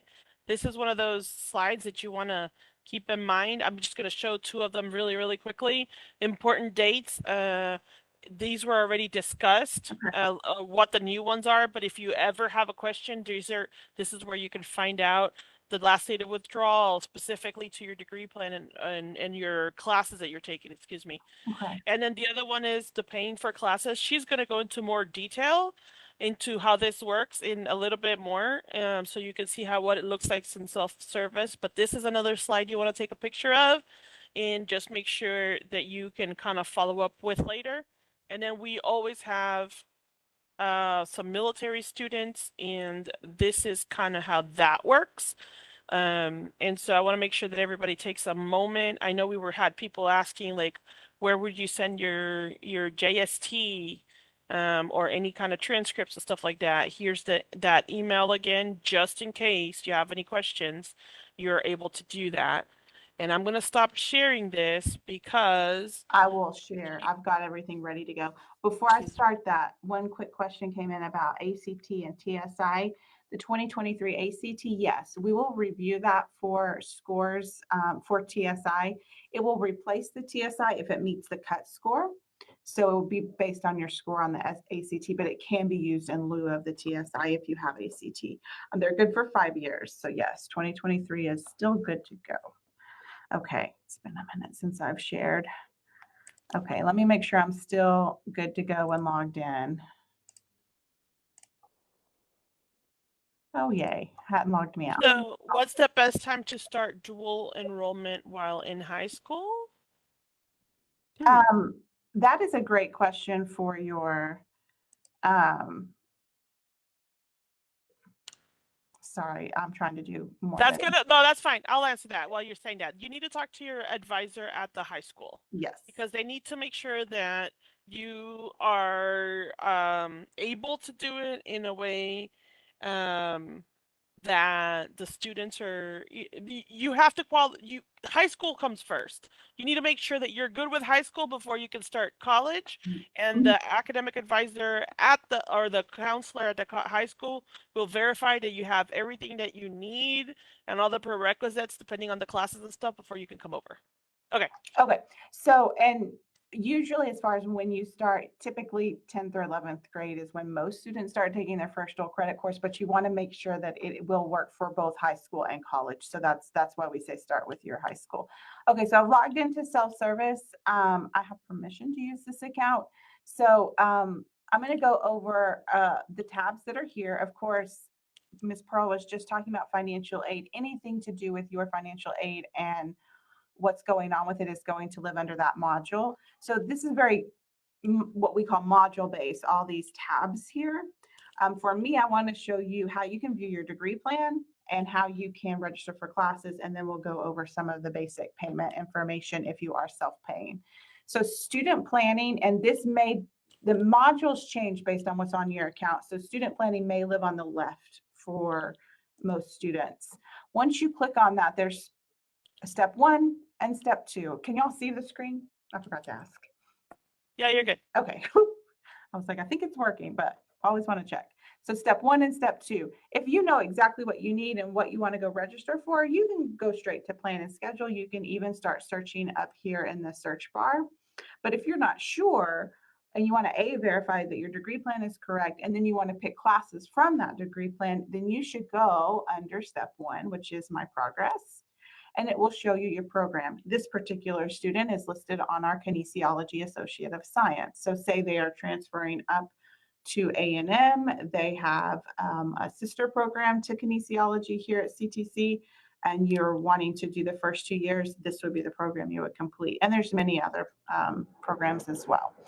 You'll notice that your degree plan is listed under 3 areas. There are these red lines are the 3 basic areas. Anything that you have taken that doesn't fit within your listed program is going to show up as other. This particular student has quite a few of those, so it's a rather long list. You may have nothing. That's fine. It's all customized based on you. So the 3 areas of each program are always going to be developmental studies is first, general education is second, and major is third. Please note, some students will require developmental studies courses, some will not. You may not, or you may need them. That is based on your individual TSI test scores and information. So all students will see it, but not all students will need it. This part never has to be done. You'll notice it says if you are TSI complete or exempt, it's not applicable. And if you are TSI liable, it's based on the number, it's based on your individual test scores.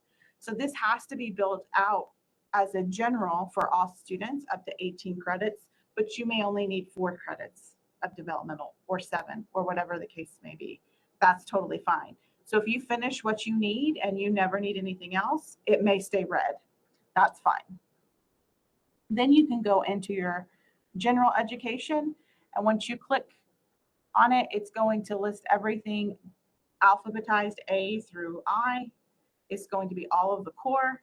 And then if you go down to your major, it will show you your groups, that you need 2 groups of major. And if you click show details, it will show you group 1, and then it will show you group 2. And you just have to keep clicking it open. You want to make sure you read at the top how many credit hours it's telling you. Usually it's a list of applicable courses, but you may only need 3 credits. So you would only take 3 of those. This says take the following. You've got to take all 5 of these courses for your major. So this would be the classes under the major of kinesiology. Once you know, okay, I want to go register for, let's just do kinesiology 1301 here. You can click on it, and it's going to take you to a search for course section, search for course and course sections. Registering for the course, if you add it here as a future plan, it's just showing that you're planning it. To register, you have to pick a specific section. All courses are attached to a section. The section indicates whether the course is classroom, online, or online blended. It's talking about the type of course. It also indicates when you're taking it. We have multiple start dates in the fall. Am I taking it in September, or am I taking it in October or November? So the section tells you all of that information, and you have to register for a specific section. Once you get here under search, you always want to filter. So if I know I want to look for online, and I apologize, this is spring 23. It's a test account, so it's not for fall. Once I see that, that's when I can go look at the actual course sections and see what is available. So this particular section is available in January and in March for the Kinesiology 1301. Once you do that and you pick which one you want, it also tells you the instructor and it tells you how many seats, how many availability, and the wait list. That's what that means there, which you can also hover over the informational tab there. Once you add it to your schedule, your next step is to register. All you've done is plan a class. Once you add it to your schedule, you want to go actually register under the logo, you can click academics and click register for classes. And then I'm having to filter over into her. Here we go. So this is the course we picked. And you can see it's brown or yellow, whatever color you want to call that, but it means it has not been registered. So to register, when you see the class, you will be able to actually click a register now button. And I apologize, that's for spring and not for fall or next spring. It's for our previous semester. But that is in general how you register for classes. So student planning, that planning overview, planning schedule, and your progress, those are hugely important. I can't encourage you enough to use My Progress to register, to not just go out and look for random classes, because you want to make sure that it will apply towards your degree plan. The goal is to graduate. So if you use the My Progress feature, then you'll be able to see specifically what you have done and what you have left. So if I, for example, look at the general education for this student, you can see almost everything is completed, and I really only have one class left. You can see it right there, it's in red. So if I want to complete that area, I need to pick from that set of courses, and you can see those listed there. If you have registered for courses and you are ready to go and pay, you can go back to your home screen, or you can go under financial information here on the side. Either one will work. And you can go under student finance and make a payment and pay for the course. If you are self-pay, a payment is due at the time you register to hold your course. If you don't pay, you could be dropped for non-payment. But once you click make a payment, it will, if you have an account balance to pay, it will show you that you have a balance, and there'll be a button to click to actually pay for your classes. Is there anything else you would like me to show on self-service, Mariceli? I think, I know that this doesn't have to do with your area, but maybe just without going into detail, maybe where they can find your financial aid information, because that was kind of a question. Yes, so right here under financial aid, when you click on that tab, it will be by year. So financial aid is always listed by your catalog year, or your academic year, excuse me. So if you filed for 23-24, which is fall 23, spring 24, summer 24, you can select that award year and see the information, all of that checklist that's available, resources. Their contact information is listed here. I don't know if Pearl showed this or not. No. All of that is listed here. And then your checklist of what you need to do and where it's at in the process should be listed on this home screen. So it's that second module. If you're going across linear here, where you'll see the financial aid, and you just click on that and then select your award year. And sometimes you can have two at the same time. Sometime this October, you'll be able to register for 24-25, or apply for 24-25. If you were to put that out, that's where it would live. It would be under that other year, because it's every fall, spring, summer that you're applying for, and you would want to see based on what you're looking at. It will also give you information about your satisfactory progress and if you're on maximum time frame. Julie, do you have something? No, the only thing, there was a question that came up, but if she may not be to it yet, just how do you know who your advisor is? So when you finish this, Eva, if you'll make sure that you answer. Okay, let me go back. Are you seeing? No. You're seeing nothing? No. You're Okay. going to have to change the change the browser. Okay. What you're displaying. Okay, so stop sharing. I will go back. Okay. So now you're seeing our webpage, right? Yes. Okay. So under our current webpage, you're going to see students and current students, and scroll down to more resources, and we can put these links out. Under current CTC students, all of these links live here. Here is where advising lives. So this is going to tell you based on where you are or what program you're doing, who your advising office is. So students who are here within Killeen in the local area, your advising office is academic advising. It lists their hours of operation. You can chat, you can book an appointment, or you can email or call. And it lists they are appointments, but we also offer walk-in. So you can walk in 8 to 5 Monday through Thursday and 8 to 11 on Friday. If you're not located anywhere near Killeen, or if you work and these hours just don't work for you, then I highly encourage you to look at Eagles on Calls area.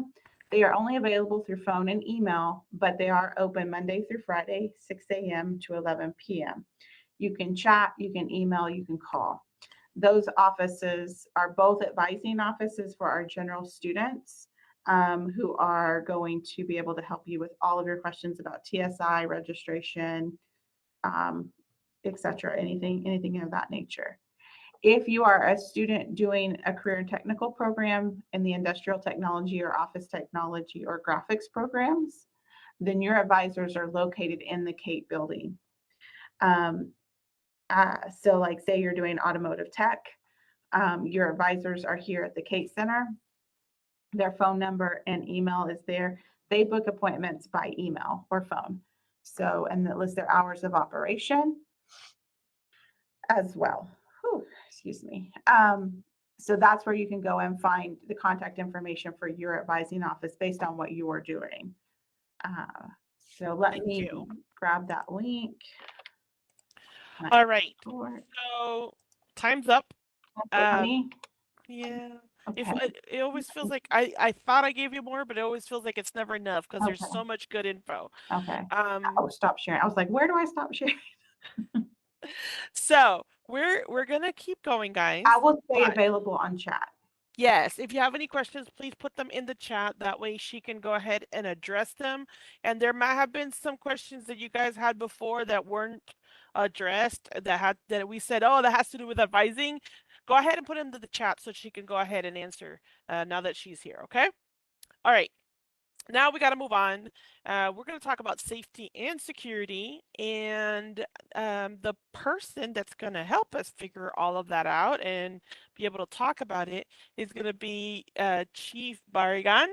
He is the Chief of Police for Central Texas College, and he is here to make sure that we are always doing our very best to be safe. So please welcome Chief Barragan. Welcome, sir. Well, good morning, Eagles, and welcome to Central Texas College. Well, I'm excited to be presenting, and we're going to be talking about campus safety and just things that we as students and faculty and staff should be aware of. So I'll try to go a little faster to make up some time. So during this orientation for the police department, I'm going to discuss who we are, the types of services that we provide. We're going to talk a little bit about Clery and Title IX. We're going to talk about your rights and responsibility, which is very crucial that you have to know as a student what your rights and responsibility are. And Mrs. Santiago will also be talking a little bit about that. We're going to talk about the emergency alert system. If you haven't signed up for it, make sure you sign up for the alert system. And we're going to talk about campus carry. Being a college, we are allowed to have concealed carry here on campus. And I'll talk about some of the places where you cannot carry concealed. And then the last part is we'll wrap it up with campus safety, We do presentations that call the Avoid, Deny, Defend, what to do in case of an active shooter. We are available to talk to each classroom or groups, clubs, whatever you want us to talk about safety. Bless you. So who we are as we go on to the next slide. Um, so I'll let you all laugh a little bit. You know. So yes, so we're all police officers for the state of Texas. All of us have attended a police academy. We're certified by the state of Texas. We are unique in that we have the jurisdictional powers within Bell County and Corral counties. So when you see us stop somebody or you're being pulled over by a campus police officer, understand that they are police officers, okay, not security guards, not not someone that say I don't have to pull over. Yes, we are police officers, and all of us have gone through the accreditation and the licensing to be a police officer. As we go on to the next slide, so respect my officers, okay? Uh, the type of services that we do provide as we go on to the next slide. Um, of course, any calls for service we will go to. Parking permits, we did mention the parking permits. So in order to register your vehicle, you need the vehicle registration. It has to be current. You need your driver's license and a CTC identification, and we'll give you a permit. Permits are free of charge, and you may want to register more than one vehicle, so there is no limit as to how many vehicles you want to register. Of course, we do enforce the parking permits, and we started enforcing. So if you don't have, if you're here on campus and you don't have a parking permit, you will get cited. Well, speaking about citations, if you ever have the occasion where you get cited by one of my officers, what I will do is, if you want to, I will talk to you about the citation and I will give you a warning on the first offense. Officers have the discretion to give you a warning or an actual citation. So we can give you a campus citation or a JP citation, justice of the peace citation. I highly suggest that if you get a justice of the peace citation, that you come talk to me as soon as possible, because those citations run up to $500 for an offense. I'm telling you right now, we can talk about it, and you might get me telling you that you should have known better, give you a lecture, but at least I will give you a warning. Okay, so but you need to talk to me about that and come in and speak with me. We unlock vehicles, jumpstart vehicles. We do escorts to classrooms and to your vehicle. If you have a protective order, make sure you let us know about that protective order, any restraining order, or if you believe that someone's following you, stalking you, please contact us. And not only will we be vigilant, but we also will provide escorts for you. And if necessary, we will make sure that they're not allowed on campus, and you may also file criminal charges. We have lost and found. I recommend in your books that you put your initials in one page, 2 pages. That way we know that it is your book. We have first aid available. Uh, we're all our AEDs are, some of them are going dead because of the batteries, but we're ordering more batteries. So, but those things are expensive, and my budget is not as well as it was been in previous years, but we are working on those right now. So if you hear a beeping on the AED, make sure you call us and we'll replace the battery. One of the things I want to, as we discuss this slide, is we're available 24/7. So that means 24 hours a day, 7 days a week, we have an officer on campus. What I like you to do is save that phone number, because that is our direct line. I know we have different numbers. You can call 911, you can call the 1200 extension, but this number, the 254-526-1427, is our 24/7 number. You will always talk to our communicator, our telecommunicator, which is our dispatcher, or a police officer. So the next thing I want to talk about is Cleary. Gene Cleary was a college student who was brutally raped and murdered Um, so because of that, certain things happened because her parents found out that things were not being done by the police department. The police department was aware that there was a rapist. They were aware that, you know, that the police department knew about this, but we didn't do anything about it, and I say we as police should have done things to warn the community, to warn the student population. And so basically what the Clery Act does is that we have to collect and classify every crime that is reported to us. We have a daily crime log that if you ever want to come and see what kind of crime is occurring on campus, you can come and ask. Um, we also have to submit those reports to the Department of Education every year.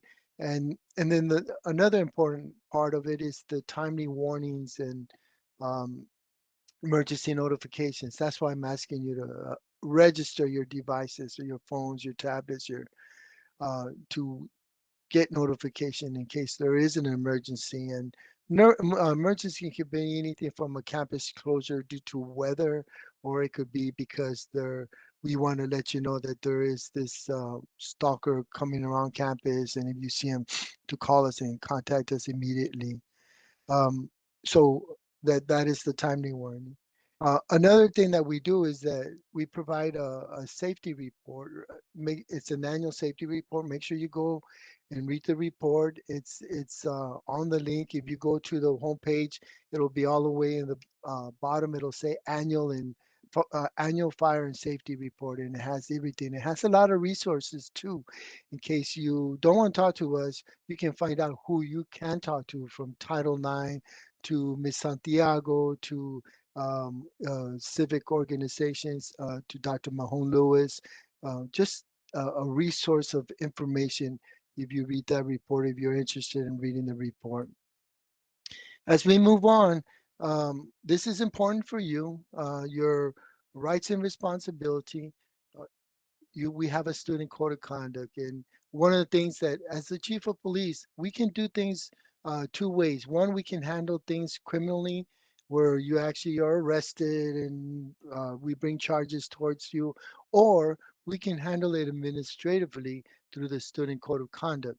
I, as the chief, I'm telling you, I prefer to handle things as the student code of conduct. That doesn't mean you'll never get arrested or you won't be arrested. I'm just saying I I want to do everything as a police chief to make sure that you succeed in your college career. And that's why I don't want to do something that, for example, like if you decide that you want to uh, smoke marijuana and you get caught with the marijuana, you know, I would prefer to handle that administratively.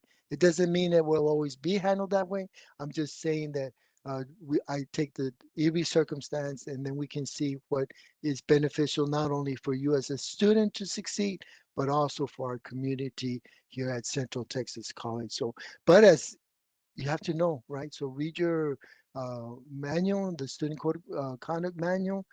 You have things that we'll discuss as far as policies. We have zero tolerance when it comes to Title IX, sexual assault and harassment, dating violence. It just read your code of conduct, please, and that way you can do. And if you feel like talking to me about any topic, please come in. We can share. If you think that the police are harassing you, please come talk to me, and let's get things clarified. And of course, any violation of the law, I would want you to come talk to me and see what we can do. The next slide, we'll talk about the emergency alert system. So when an emergency occurs, our alert system will send you notice.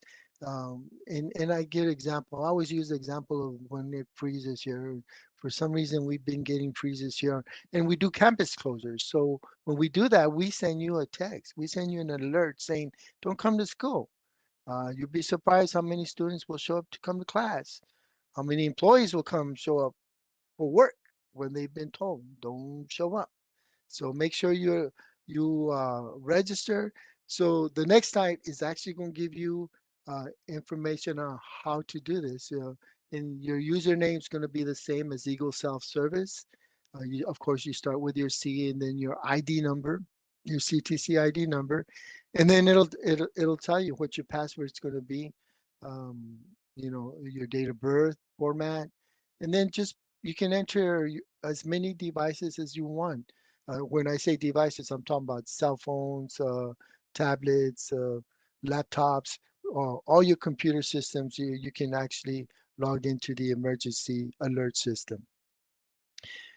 The next slide, we're going to talk about campus carry. So just basically I'm not going to read what the government code says. Basically, what you can, if you're 21 and older, you can have you can carry concealed, but a couple of things have to happen. You have to have a permit.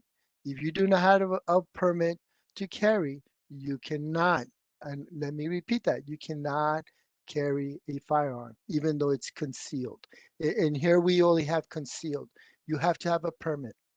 I know like in the city, you can do open carry. You don't need a permit anymore. But here on campus, you do need a permit, and it has to be concealed. So you have to meet all the requirements to actually have a permit. So um, again, don't violate this law. There are certain gun-free zones that even if you have a permit and you choose to carry, but there are areas that you cannot carry it, and that you're prohibited by law. For example, like all the early colleges, we have two buildings that are designated early colleges. That's building 244, the Shoemaker, and 262, Eagle Hall. Eagle Hall is important because we also have students going there, like you guys can have a class at Eagle Hall, but remember there's a sign posted that you cannot conceal carry at the early college. And then the child care facilities, mental health care facilities such as Dr. Mahone Lewis's office, Morton Hall. Again, the dorms, if you decide you're a dorm student, you cannot carry a handgun or concealed handgun there in your rooms. There are some exceptions. Basically, it's the entrance way if you have a visitor coming and things like that. So the next slide talks about other CTC leased vehicles, college critical infrastructure like our IT, things like that. So, but our policies are found and are available on the website. So uh, I'm waiting for Ms. Vargas to move the next slide because I can't do it. Go on to the last slide or the next slide, the point. Ms. Vargas. Ms. Santiago. I'm sorry. I keep calling it's Ms. Santiago. So crime prevention programs.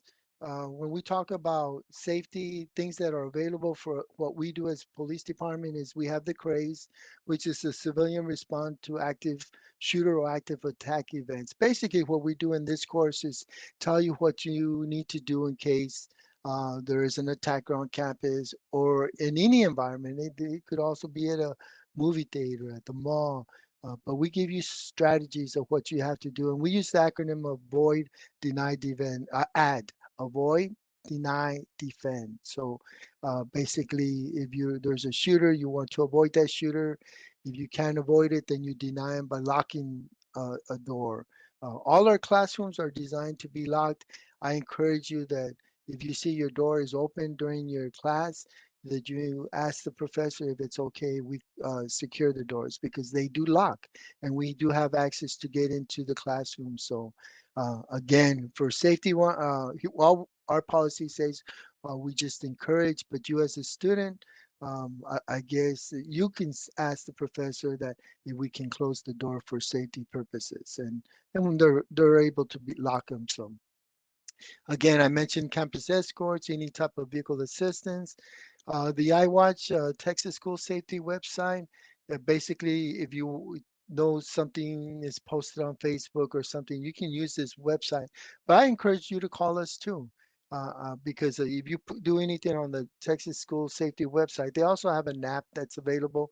It's iWatch Texas Safety.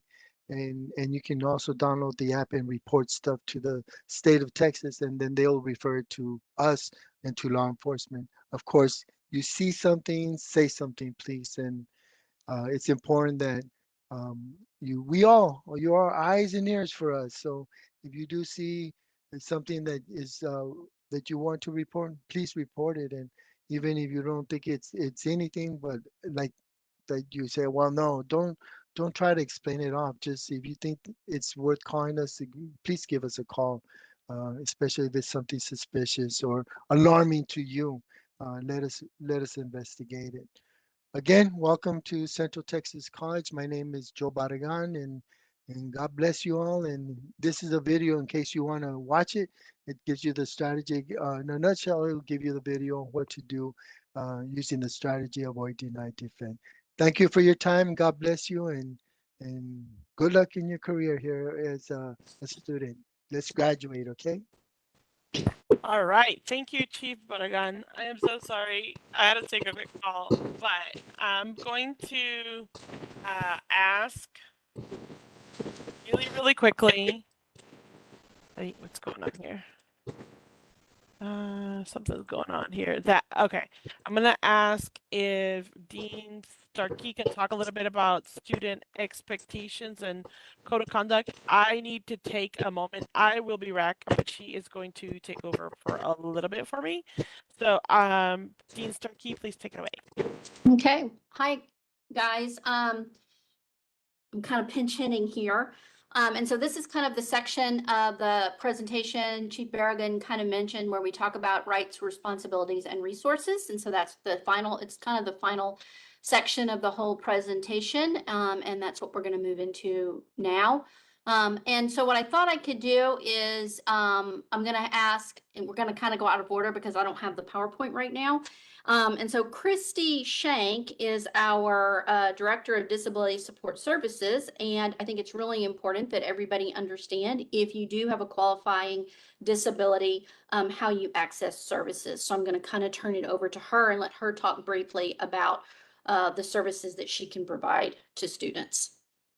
Thank you, Dean Starkey. My name's Christy Shank. I'm the Director of Disability Support Services, and my office helps provide accommodations for classes for students who have disabilities. In order to qualify for our services, you have to have a disability under the Americans with Disability Act. That means the disability can be physical, mental, learning, a wide range of varieties. The disability does have to be documented, and you do have to self-identify to our office. The documentation does have to state what your disability is, how it was diagnosed, how it affects you in a learning environment, and what accommodations you may need. We do have a documentation criteria checklist on our DSS website, and I will be happy to post that in chat so you guys can have access to that. We do have disability coordinators on campus that are available to meet with students in person, virtually, on phone. Our services are available at no cost to all students worldwide. So if you are not local and you are taking classes online, we can still help you with accommodations for your online classes. Another thing that our office does is we do provide academic advising to our students who qualify for disabilities and who are registered with our office. So that's another benefit. If you do have a disability, we can help you with academic advising. We also help students with Title IX pregnancy. So if you are pregnant and you have to miss classes for any appointments, or if you have to be on bed rest or maternity leave, you would have to contact my office and provide documentation from your doctor, and we can help get those absences approved for you. And we notify your instructors that you may be out of class and that you will be allowed time once you return back to school to make up any classes without penalty. If there are any questions about disabilities, you're welcome to put them in chat. I will put our building location, our contact information, so you're welcome to reach out to us if you want to set up an appointment and talk to us one-on-one. Okay. Thank you, Christy. I appreciate it. Again, that's at high school. If you received any kind of accommodations or any kind of support services in high school, definitely encourage you to reach out to Dr. Shank's office. Disability Support Services, she will put contact information in the chat. And that is, Christy, am I correct? You don't just do Central Texas, it's online classes, it's anywhere in the United States, it's everywhere, correct? You guys coordinate those services. Yes, it's worldwide. So if you're located in a different country and you're a CTC student and taking classes online, we can still help provide accommodations for that. Usually for online classes, we can help you get extended testing time. If it's a virtual class where you have virtual lectures online and you need a note taker, we can still help with note taking. So it's just dependent upon the class format and what your disability is. So the accommodations that we can provide will vary from class to class and person to person depending on your specific disability. But again, it's worldwide and free of charge. So we do not charge for any accommodations. And the services are not retroactive. So if they need the services, they need to request them now as opposed to waiting, because you can't go back. Correct, yes. So you would have to supply the documentation to us, complete our intake process, and instructions are online, and I will provide that link to you. Okay. And your accommodations will start from the date that you get approved for them, and they are not retroactive. And you do have to remember to apply for accommodations every semester that you need them. Very good. Thank you, Christy. Again, if you guys have questions, make sure you put them in the chat. You can do them privately to Christy if you have them. Just mark it to Christy Shank, and she'll get it privately if you need her to answer those kinds of questions for you, but definitely encourage you to take advantage of those services. I know that we have our student employee and assistance program, which is basically our counseling services area. And do you guys want to give a quick update on, because we offer free counseling services for students worldwide as well. If you guys want to do a very, very quick overview, again, I don't have the PowerPoint, so you just need to talk very briefly about what you offer, and just offer and explain what you guys do, since this is an important service to provide for students. And I don't know if it's going to be Nadia or if it's going to be Dr. Mahon-Lewis. I think maybe it's Nadia who's going to talk. Hi, everybody. My name is Nadia Filimonova, and I represent Student and Employee Assistance Program Substance Abuse. We have the PowerPoint. Sorry, I didn't have it. I never got anything from you, Mariceli, so I apologize. Okay, it's okay. Go ahead, Nadia. Student and Employee Assistance Program Substance Abuse Resource Center. We offer wide variety services here on Central Texas College campus. We are located in Building 264. If you have any issues like anxiety, depression, if you just simply need to talk to somebody, come and see us. We're confidential and free of charge, and we are following professional, legal, and ethical guidelines set by American Counseling Associations, and we are here to provide you safe environment to talk about any issues that you have. If you come here, we have professional counselors on board, and we are here to help you. Also, if you have concerns about confidentiality, we are following American Counseling Association's rules, and we are not reporting you to and not releasing anything to academic records on or any departments. But you got to remember that we are also counselors got to report some issues like suicidal ideations, or if you are at risk to harm yourself and others, then we need to report these issues, but it happens very rare. So we are here to provide you safe environment in which you feel comfortable to talk about your personal issues. Thank you very much. And Dr. Mahon-Lewis, would you like to talk about our department? Nadia, can I just ask you a question real quick? I just want to clarify for the students. Your services are provided for students everywhere in the United States, correct? Not just here on campus. That's correct. We have a platform, confidential and free, where you can contact us, set appointment, and we will see you on a special platform where you can have a virtual appointment with us. Very good. Very good. And so students, I definitely encourage you to take advantage of counseling services. Like I said, it's free.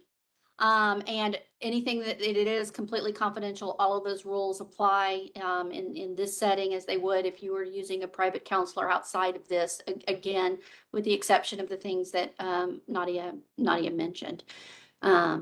So Mariceli, what we've done is we did disability support services, we've done counseling, and so if we want to do Title IX and then your expectations and to wrap up, and I think we're good to go. Yes, ma'am. Okay, sorry about that. I got us a little out of order because I couldn't see the PowerPoint, so I apologize. No, I think if we go to Title IX and then pick you up, I think we're back in order. Yes, Larry's on his way. I will then talk about my stuff and then we'll talk with his really quick. I will just move my PowerPoint a little bit back. Before we continue, this is another one of those that if you as a student don't realize, we have a residence hall at our central campus. So you are welcome to go ahead and participate. You can live here on our campus. You can go ahead and be part of our permanent community here. That includes meals and stuff. If you have any questions and you're interested in participating and living here on campus, we have in our co-ed residence hall that is called Morton Hall. You can actually come but you do have to be a full-time student to be able to use the housing. But if you have any questions, you can go ahead and email our residence hall manager, and she will do whatever she can to make sure that we get your questions answered. And if we need to get you rolling so that you can live in the residence hall, she will help you through that as well. Now, let me go a little bit back a little bit. Okay. So, one of the ways that you actually get information about things and the expectations that students have, rules, policies, things like that, is through our student handbook. And this is where you can go online, check it out, read everything. We're going to talk about a lot of the things that are included in there in a minute. And so please note that if you ever need a printed copy, you can talk to me as a director of student life, because I have a lot of hats, and one of them happens to be the student code of conduct officer, the main one. So if you have a question, or if there's a situation with you as a student, you're not following the rules and things are not happening the way they should be, then there's a good chance I might be calling you in just to see what's going on and see if it needs to be addressed in any way. But we need to make sure that you know what those rules are, and that's where the student handbook comes in. That's going to have all the rules and things that and everything that we've covered when it comes to what Chief Berrigan has covered, what Dr. Shank has covered. CERC is in here, as well as our Title IX policy, which is what we're going to talk about in a little bit. The other document that you really should know about, it is online as well. This is your college catalog, and a lot of people don't realize how important this is, but the college catalog really outlines everything that encumbers CTC. Everything that has to do with your academics. It includes a description of every class that we offer. It includes every degree plan that we offer.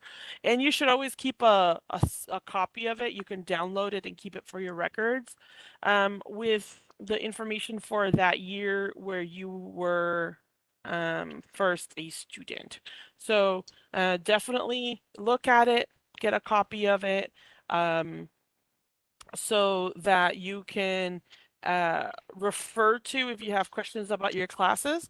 Another reason why I do recommend that you might want to do this really quickly is to be able to refer if you ever go to another school and you want to, and they ask you, oh, what class did you take and what is the description of that? The college catalog also has a small description of all the classes that we offer. So I'm going to talk a little bit more about the expectations in a little bit, but I'm gonna please, since I see that Larry is here, I am going to ask Larry if he will take a moment and talk to you about Title IX. So, good morning, still. Good morning. My name is Larry Murphy. I'm the Director for Risk Management and Title IX Coordinator for Central Texas College. And I just want to talk to you for a few minutes about Title IX. Title IX is a federal program mandated by the Department of Education and Department of Justice that covers sexual harassment, dating violence, sexual misconduct, gender bias, gender discrimination. Um, as we've talked about, Title IX pregnancy accommodations in the education setting. So this applies to both faculty and staff as well as students. If someone is discriminating against you, harassing you, you can come into my office, sit down. I will take your complaint, and then we will look into it and um, try to solve whatever the issue is going on. I also have counseling resources for anyone that is a student that has been victimized or trauma or received any type of trauma from sexual misconduct or sexual violence. So I'm located in a planetarium, building 267, second floor, room 230. I'm sorry, 229. I'm here Monday through Friday. You can come in at any time, do not need an appointment, and we will try to provide you with whatever resources we can. My information, I'll put it here in the chat, as well as a link to the Title IX training that all new students will have to take here shortly. And that's all I have.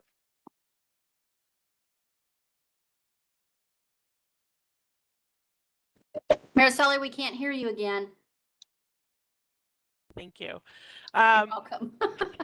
In this slide, it has the information also on how you can report if there is a violation. I don't know if you want to talk a little bit about that, Larry. Yes. So if there is a violation, and there are several ways you can report. You can go online to ctcd.edu to the main page, go down to the bottom, click on Title IX, and it will take you to the Title IX page. From there, you will see on the left-hand side where it will have different topics for you to choose on, and you can choose the one that says report of sexual misconduct. You click on that link, and depending on which one they have posted, they may still have the old form posted, but if that form opens up, you fill that form out and you can mark whether you want to be anonymous or if you want to identify yourself. If you identify yourself, it makes it a little bit easier for me to look into the situation of what's going on. But either case, I will do my best to look into it. When you hit submit on that form comes directly to me. Doesn't go to the police department, doesn't go to your teachers, anyone else. So that's a communication between you and myself. And once I receive it, I will reach out to you normally within 24 to 48 hours to set up a meeting and start the initial inquiry into the situation that you're reporting. If you choose to be anonymous, I will, based on the information that you provide, I will look into the situation based on that information. And then if need be, if I need assistance from campus police or home or the conduct officer, I will reach out to them as well in those instances. But again, whatever information you send is confidential between myself and you. It's a protected communication. So you don't have to worry about it being blasted all over the internet or anywhere like that. That's it. All right. Thank you very much, Larry, Thank you. for taking the time and talking to us. I really appreciate it. And then now we already talked about the handbook and the catalog. I'm going to talk a little bit about student expectations. You didn't cover this, did you, Julie? Did you? No. Okay, cool. So a lot of times the students, as a new student, don't realize the importance of being able to advocate and to understand some of the words that we use. So that's why this is here. This is going to help you understand somewhat what these words stand for. And so the first one is advocate, because at this level, you need to self-advocate. And self-advocating means that you need to speak up for yourself. You need to let us know when there's a situation that's going on. You need to be able to start the conversation, because at this level, nobody's going to be after you trying to get answers if you don't let us know that you have a situation going on with you. So we really need you to tell us if something's going on. Earlier, you heard that the faculty was saying the same thing. You need to let us know, contact us, communicate. But you need to be the one to initiate it. You have to behave like an adult. We do have some students that are teenagers on campus. Just because you are a minor does not mean that we're going to treat you like that. We're going to treat you like an adult, like everybody else.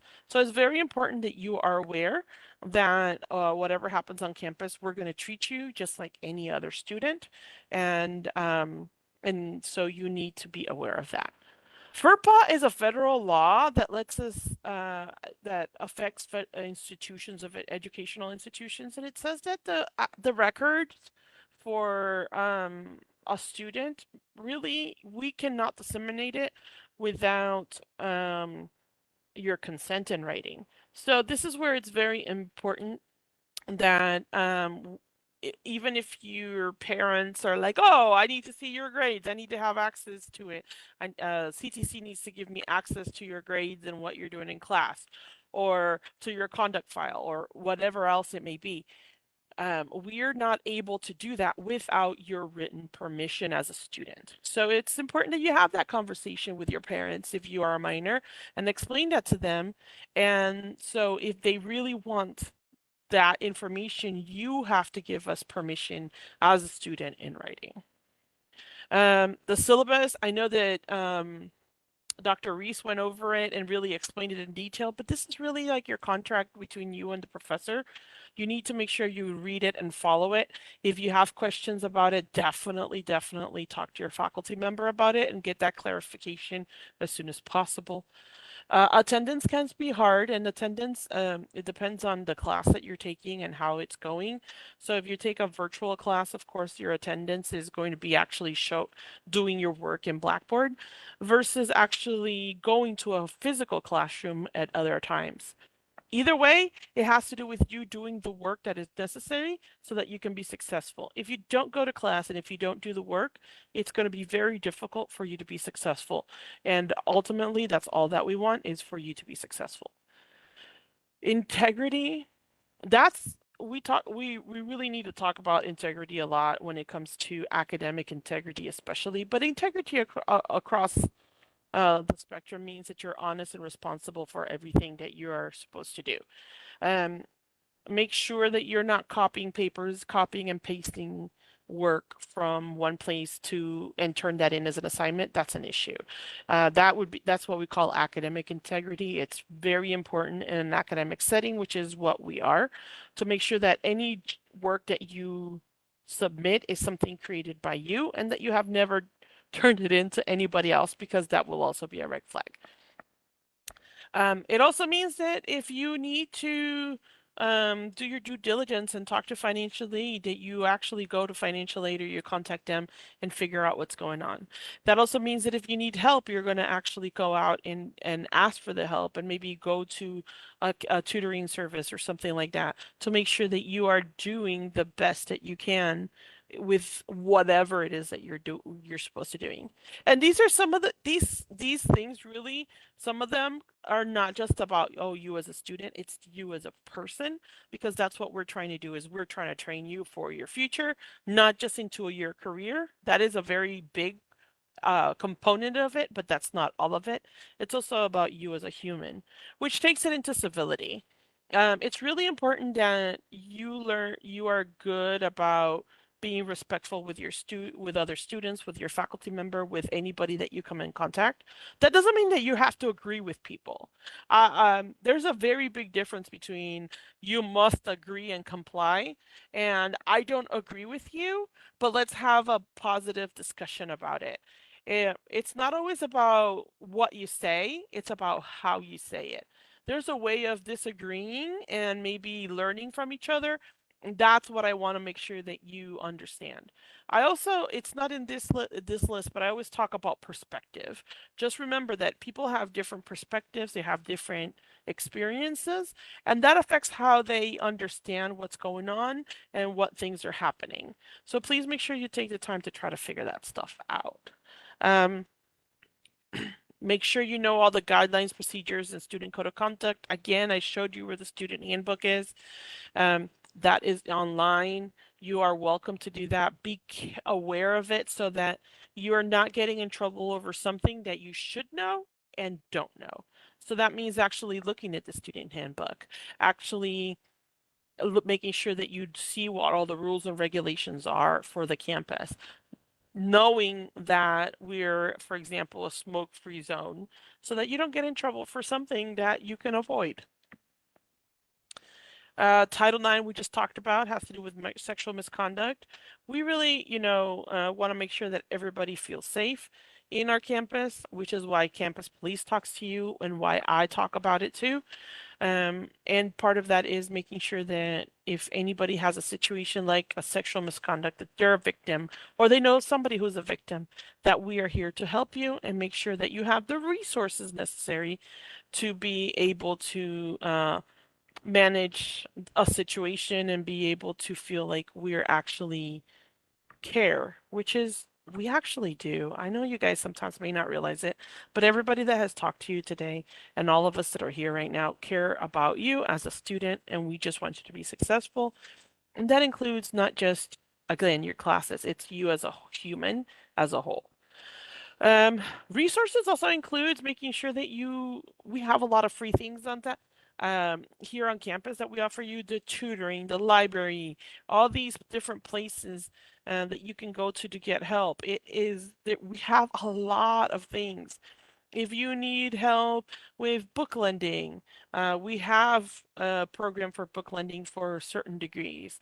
Childcare, certain degrees. If you're a student under certain degrees, you might qualify for childcare.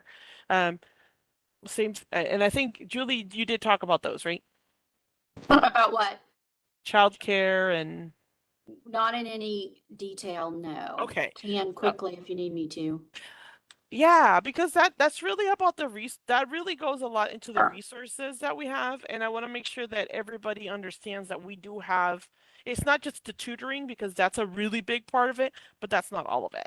Yeah, let me first talk about tutoring, because we didn't get to that. We do have multiple tutoring opportunities available on our campus. We have the academic studio, which we've already put that information up in the chat. We could put it up again.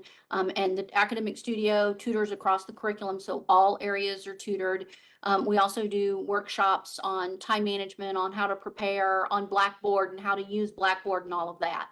But there's others. I need you to be aware of the library. Take time, get to know the library, go on the website, explore the library. The most important thing is you need to understand how to use their databases, especially when you're creating a paper and you need to use scholarly resources and sites, and that's from the databases. That's not from Google, and that's not from the website. That's from the library websites, the library databases, but they have a lot of services. Prowl is our writing services that's specifically through the English department, and those are where the English faculty specifically help you get through their classes.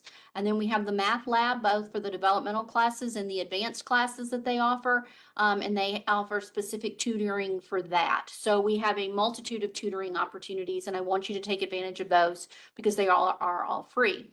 In the academic studio, we also offer support for if you are a career technical student, which means you're in a career technical education field like nursing, like welding, like, all of those, anything from the Cates Center. So if you are receiving an what is that, an AAS degree or a certification, usually you are qualified. We have childcare assistance, we have transportation assistance, we have book lending and instructional materials support. So if you meet certain qualifications, i.e. you're income eligible, which means you qualify for the FAFSA to receive monies or the Pell Grant, and you can't be taking a developmental class, you can get money and funding for childcare up to 3 children, $500 each. You can also get your textbooks covered. Also instructional supplies. So let's say you need a calculator for the class, or let's say you're in a culinary class and you need knives. You can potentially get 1 round of knives for it. But we can cover that. We help a lot of nursing students with scrubs and different things like that in the instructional support area. And then the last one is transportation assistance. So we offer $50 gas vouchers for students that they can, you know, it's if you are taking classes where it's requiring you to come to campus. And again, you're a career technical student, you can get a $50 voucher that offsets your gas costs for coming to campus. In addition, if you are in an internship, at the close of your program and you're having to travel miles away, we will also give you money to offset your traveling costs for that as well. Again, you do have to put in applications for all of those services, but this is a way for you to defray your costs for daycare, textbooks, and transportation assistance. Yes. So those are just some of the resources that we have available for you. Take advantage of them from day one. Make sure that you're getting the information that you need so that we can go ahead and help you with some of these. I think we have, let me see. Oh, sorry. These are some of the resources that we have. And some of them have already come and you have heard from them directly. But others, maybe it's like the gym and you don't think about that as being a fun way of, you know, making sure that you're de-stressing. We have a student lounge that you can come and check out and have some fun in too. Those are some of the resources that we have available to you. There's a lot more in the community as well, and the academic studio is where a lot of those documents are found.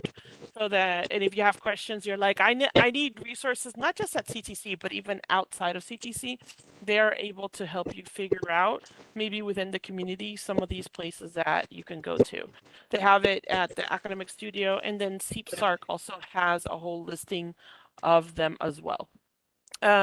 This is their email and their phone number is in here. So if nothing else, you can also take a quick screenshot of this, keep it so that later on, if you need to refer to any of it, you can. And I'm going completely out of order, but that's okay. Student code of conduct, I talked a little bit about that. It's in the student handbook. It's very, very important that you are aware that we take your conduct seriously. This is meant to be an educational environment. We want to make sure that everyone is able to be successful in this environment. So that means that we will actually address things that are misconducts, but based on people's behavior. We talked a little bit about the sexual misconduct, but it's not just that. It's really about being polite in coming to agreements with other people. You know, you don't have to agree, but you have to be able to have a discussion that is positive. Same thing in your class. Make sure that you're, you know, following instructions, and even if you don't agree, that you have a discussion that's positive with your faculty member or other students. Learning how to ask questions. I always recommend you ask questions like, why is it that you're seeing it from that point? I don't see things from that point of view. My experience says that this is what happens, and you're telling me that it's completely different. Why is that? Can you please explain it to me? And sometimes it's just by having a positive conversation, you can come to understand where the other person is coming from, even if you don't agree. However, we do take these things seriously. If there is some sort of academic integrity issue where maybe the students are cheating or plagiarizing or something like that, we will address it and look at it. That can also affect, you know, your ability to be able to stay in the school. It's because we need this to be a safe environment for everybody, and you do need to follow the rules here. So please make sure that you're aware of them. We will hold you to them. And if somebody from CTC contacts you and says, I really need to get a hold of you, I really need to talk about it, please go reach out back to them and talk about the situation. Don't make things worse. By having positive conversations about what's going on, even if there's repercussions, we can still have a positive conversation and maybe help you figure out why these things are happening. Is it happening? Are you having a conduct issue? Most people don't want to just be negative or jerks. Most of the time, something else is going on, and maybe you just need to get a little bit of assistance. And if that's the case, let's try to figure out how we can turn something that's somewhat negative or very negative into something more positive by helping you out and you giving us an opportunity to be able to help you out. I would rather know, as a conduct officer, I would rather know ahead of time, hey, I'm having this situation. I really need help trying to figure it out, and not have it be something where I'm coming at it later and trying to figure it out after the situation has really gotten to a point where it has to be addressed. Um, Usually, I'd rather deal with it immediately. And that goes again with what the faculty was telling you before. Hey, before it's a problem, come see us. Let us know. Let's try to figure it out. Because we can still figure it out after it's a problem, but it's harder to figure out. Yeah, there can be more challenges for it, and I would rather that we have a positive interaction so that we can resolve issues before they're a big, big issue. Um, let's see, we already talked about that. SOAR. I want to make sure. The other thing that I have not talked about is clubs and organizations, and Professor Flaherty just discussed this a little bit, but I want to kind of talk about it too. Um, Being part of a community, this is a community college. Being part of a community college is super important, and feeling like you're actually part of it is essential. So it's super important that you meet other people, that you meet other students, that you create a connection with individuals. For example, we just had disability support services talk to you. If you have a disability and you used your services and you have a concern, use them as a guidance, right? Go to them directly because that's what they're there for, to help guide you through some situations. And they may be aware of things that we are not, and that we can't really have a conversation about, but they can advocate for you. You can come see me and advocate for you. And the same thing happens if you're in a club and an organization. We have multiple ones. We have right now, off the top of my head, trying to remember, we have a Net Impact, Pokemon Go, Virtual Geeky Gaming. We have Pi Theta Kappa Honor Society, Psi Beta Honor Society. We have an English Honor Society. We have a Writers Guild. Culinary. I mean, there's all kinds. And if there's something that, Otaku Unlimited for anime. If any of these things sound interesting to you, go have a meet with them. Try to make a connection with them, because if you have a situation, they can also be resources for you. They have a sponsor that you can go to, and then the sponsor can help guide you through things. You might have some students that have been here for a while that had to go through the situation already, and they know what the process is, or they can tell you, oh, this is who you need to talk to about that. This is your community college, so please take advantage of it and come check it out and be part of what that means. Another way of doing it, I don't know if you guys know, but we have an annular eclipse happening over Texas this Saturday. We have a Mayborn Science Theater here where they actually are going to be showing eclipse shows, and you can come check that out. We're going to have our own house astronomer out here checking out this eclipse.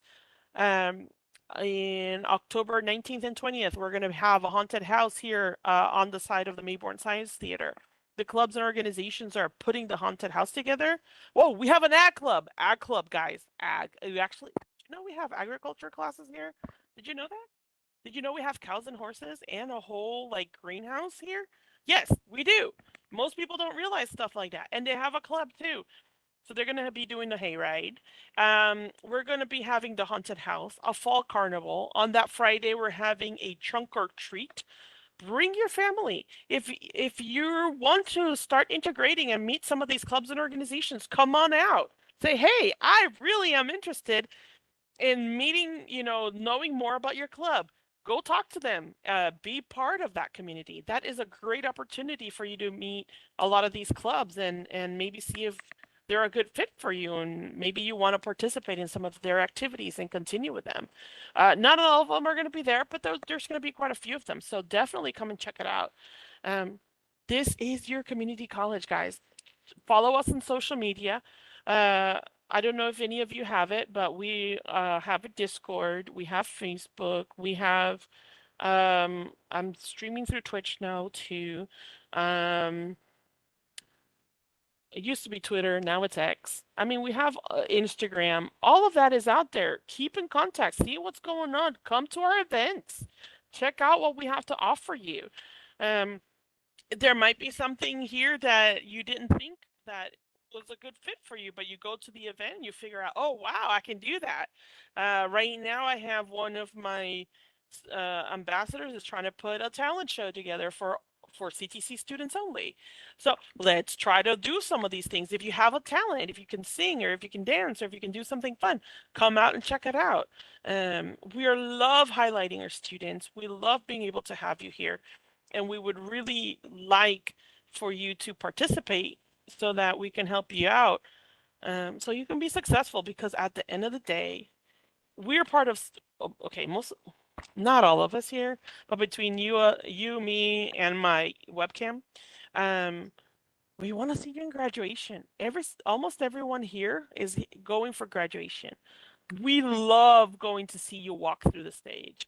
I love to see the smile on your face and your family's face when you graduate and you get your diploma. Like, that's what we live for. That's the whole reason we're here, because that means that you completed either your certificate or your associate's degree. And then now, hopefully, you're going to be able to move on and to become bigger, better, right? And then you're going to be able to do a whole bunch of other things. So please, please, please, please, take the time, figure out how you can be part of CTC, and we would love to see you around here. Come say hi to us. I get after every orientation, somebody comes up to say, "Hey, you're that lady that did the orientation." Yes, that's me. Come say hi. I may not remember who you are. Sometimes I do, but come check it out. Talk to me. I am in the student lounge, building 220. Now, if you're physically in the central campus, my building is this one right here. Right behind me, there's a picture. That's my building right there. I am on the first floor where the student lounge is located. You're going to see the tables with the pool tables and stuff. That's where I'm at. You can say, hey, I need to talk to that lady. I'm here. We're here to help and support. And if you have questions, if you're going through a situation and you just, we're okay being the, I don't know what to do, but we need to do something degree location, you know? We can be that. We can totally do that. I have a question. Are credits entered quarter hours? Okay, credit hours for us, there's a difference between credit hours and quarter hours. Most of the time, quarter hours have to do with vocational programs. That's where they have like clock hours or quarter hours or something like that. So CTC is not a quarter hour kind of person. But there are, so that's, yeah. Thank you, Eva. She answered already. We're semester hours, not the other one. So, all right. Any other burning questions? This is the, I don't know. I have burning questions and I haven't asked them. Now you can go ahead and ask them. Let me see, because I have not looked to see if anybody else over here has questions. Nope. Anybody else here that is live, that maybe there's a question that we have overlooked, or you still have no clue how to deal with? Are you ready then? Does that mean that you're ready for our classes coming up? Does that mean we're good to go? Everybody ready? Can I get a yes or no? A thumbs up? Give me a little something. Ooh. There we go. There we go. Chief, do you have a question, a comment, or you got a yes? Are you ready also for your classes? Oh, okay. There we go. We got thumbs up. Yes. Okay, great. Thank you. Let's see. Yeah, it makes it so much better when you guys answer me for reals. I'm not gonna lie. Okay. How long would developmental classes take? It's based off your progress. I don't know. Ava, do you want to just kind of mention what that? Take a moment. So developmental courses are based on what you need is based on your scores. So how long the classes are, whether you signed up for an 8-week or 16-week course. If you're starting classes in October, you are in 8-week courses. Do you need more after that would be based on your specific account, but you have to finish your course sequence, which should have been given to you by your advisor if you've talked to your advisor. And that would show you how many classes you'll take. And then what you sign up for dictates how long each class is for. Yeah. Okay, let's see. Katie says if I'm only taking one class for my nursing degree at TWU, do I need to make an advising appointment? Probably yes, huh? Just depends, Katie, if you're comfortable with what you're doing and you know that, we're using Blackboard, your course is most likely online and you know what to do, you're good to go. But if you need to chat with us, absolutely. But advising appointments are not required for transient students, no. Let's see. Maddie's being funny. She says physically she's ready, emotionally never. Okay, Maddie. It's a joke, but just so you know, actually, and I have a conversation and I did, one of the things about this is starting college can be stressful. Like this is for reals. Any kind of major change can be stressful and you may feel that emotionally you're not ready and that's okay. But that's why we have our student and employee assistance program. Come talk to them. I mean, I'm going to tell you right now, I have talked to Dr. Mahone many a times as an employee because I have needed assistance. Because there are moments where we're just stressed out and we might need a little bit of support. I really recommend that just like going to tutoring from the very beginning is important. I am going to say mental health and checking in with our counselors from the very beginning is equally important so that we can make sure that you know where to go if you're stressed out. I mean, we all get stressed out. It is okay. And I don't know if either Nadia or Dr. Mahone wants to step in and say something, but I'm good. It's a joke, but I take it, it's important. Okay. Dr. Mahone, I know you're trying. Can you hit your space bar for me, please? Dr. Mahone? No. There you are. We are there for you you can do walk-ins and we will set up appointments for you, but it's always important to have someone to talk to, someone that you can feel that the word that you just spoken will not meet you coming down the hallway or across the campus. And we do keep everything confidential and it is free. There are no costs financially for the services that we provide for you. So feel free to give us a call anytime and to do walk-ins and to also you can just if you've been doing what we consider verbal virtual, we'll still do that as well with you. So we want to help you in any way that we can, and we want you to succeed. Thank you. Thank you, Dr. Mahone. Maricela, it looks like we have a few questions that have come in. Yeah, I'm coming. Let's see. What if I don't have my books yet? Julie, can you mute yourself? And Dr. Mahone, I'm about to mute you. Because the echo.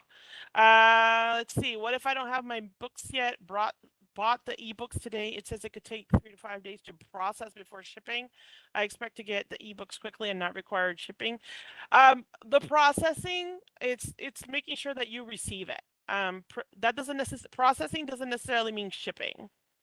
So it could be that somebody has to make sure that they're going to send you the correct book that you need. It should not take very long, but I think they want to make sure that they allow enough time to do anything like that. If for some reason you haven't received it by the time your classes begin, talk to your professor and say, I already purchased it, but I haven't received it yet. And they can help you figure out usually the first chapter or two. But it should not take very long. If you have any questions, you can still contact the bookstore today or even tomorrow. Tomorrow they'll only be open until 11:30. So you can still contact them directly and make sure and see what they say about that.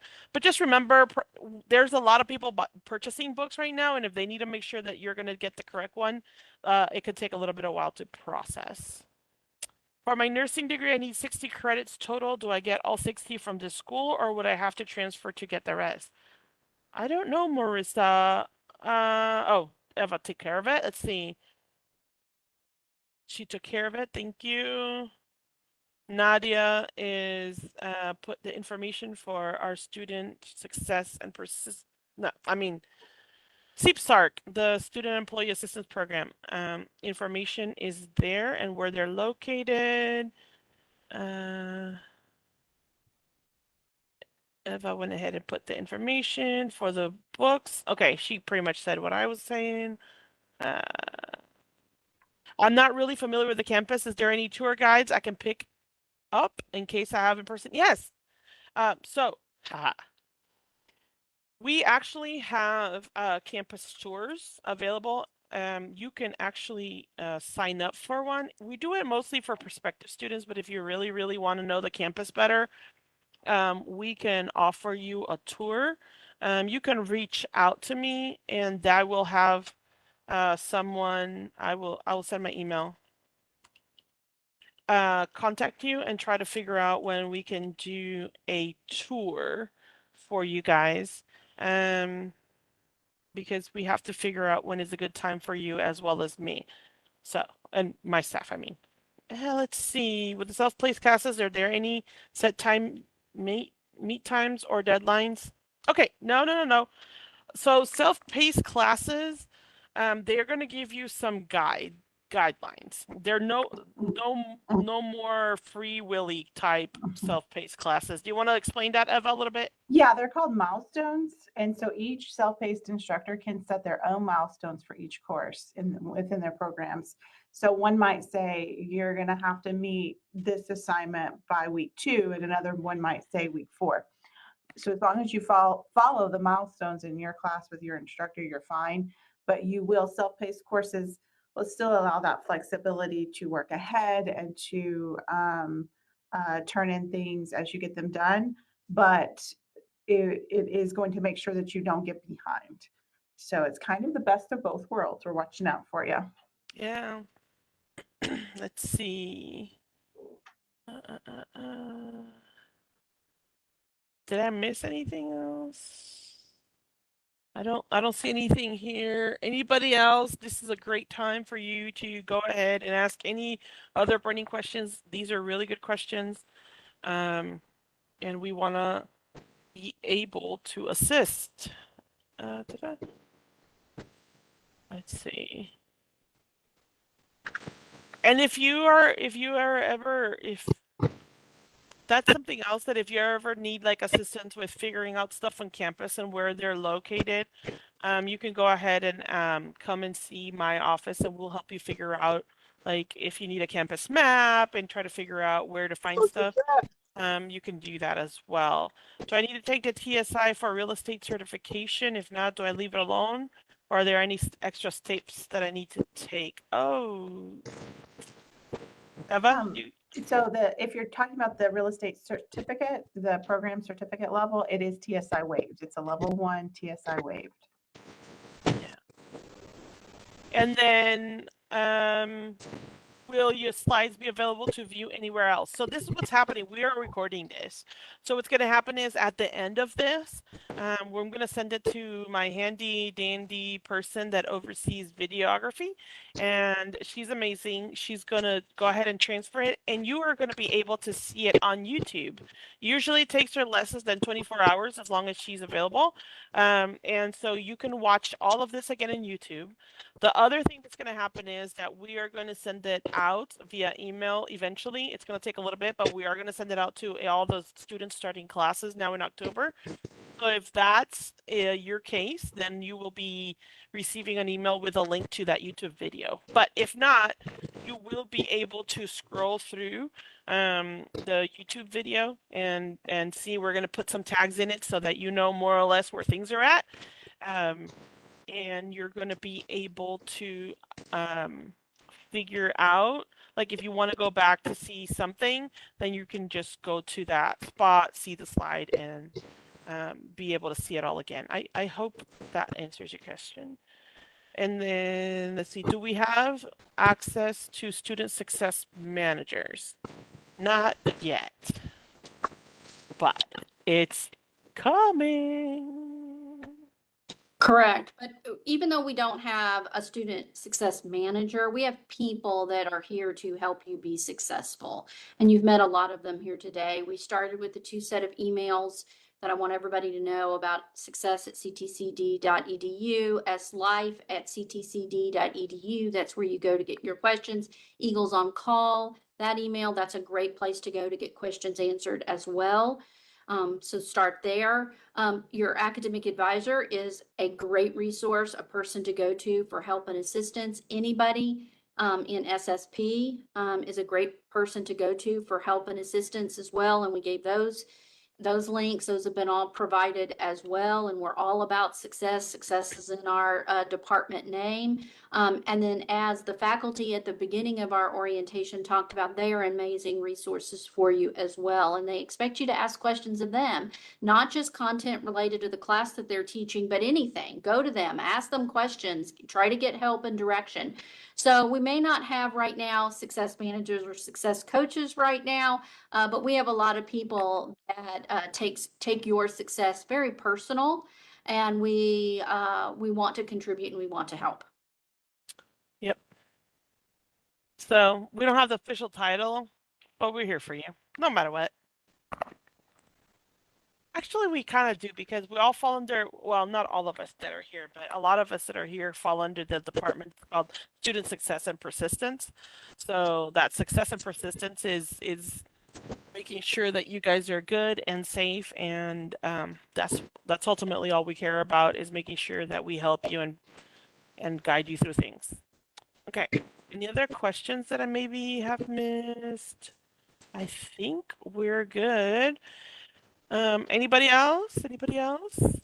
Coming once? Going twice? No? No? Well, if there's no more questions, we're gonna call it. This has been a very fun, interactive session. Thank you to everyone that has participated. Really appreciate all your help with this, and the fact that you have been asking all these questions. All of my presenters, that especially the ones that had to take over at a time when I was a little discombobulated. Thank you. But this is what it's about, guys. You have now way more information than some of those other individuals that didn't come and participate. And so we expect way more of you, because now you know what to do, who to talk to, and how to figure out anything that might be going on with CTC. Thank you very much for everything, and we will see you around campus soon. You have a good one, guys.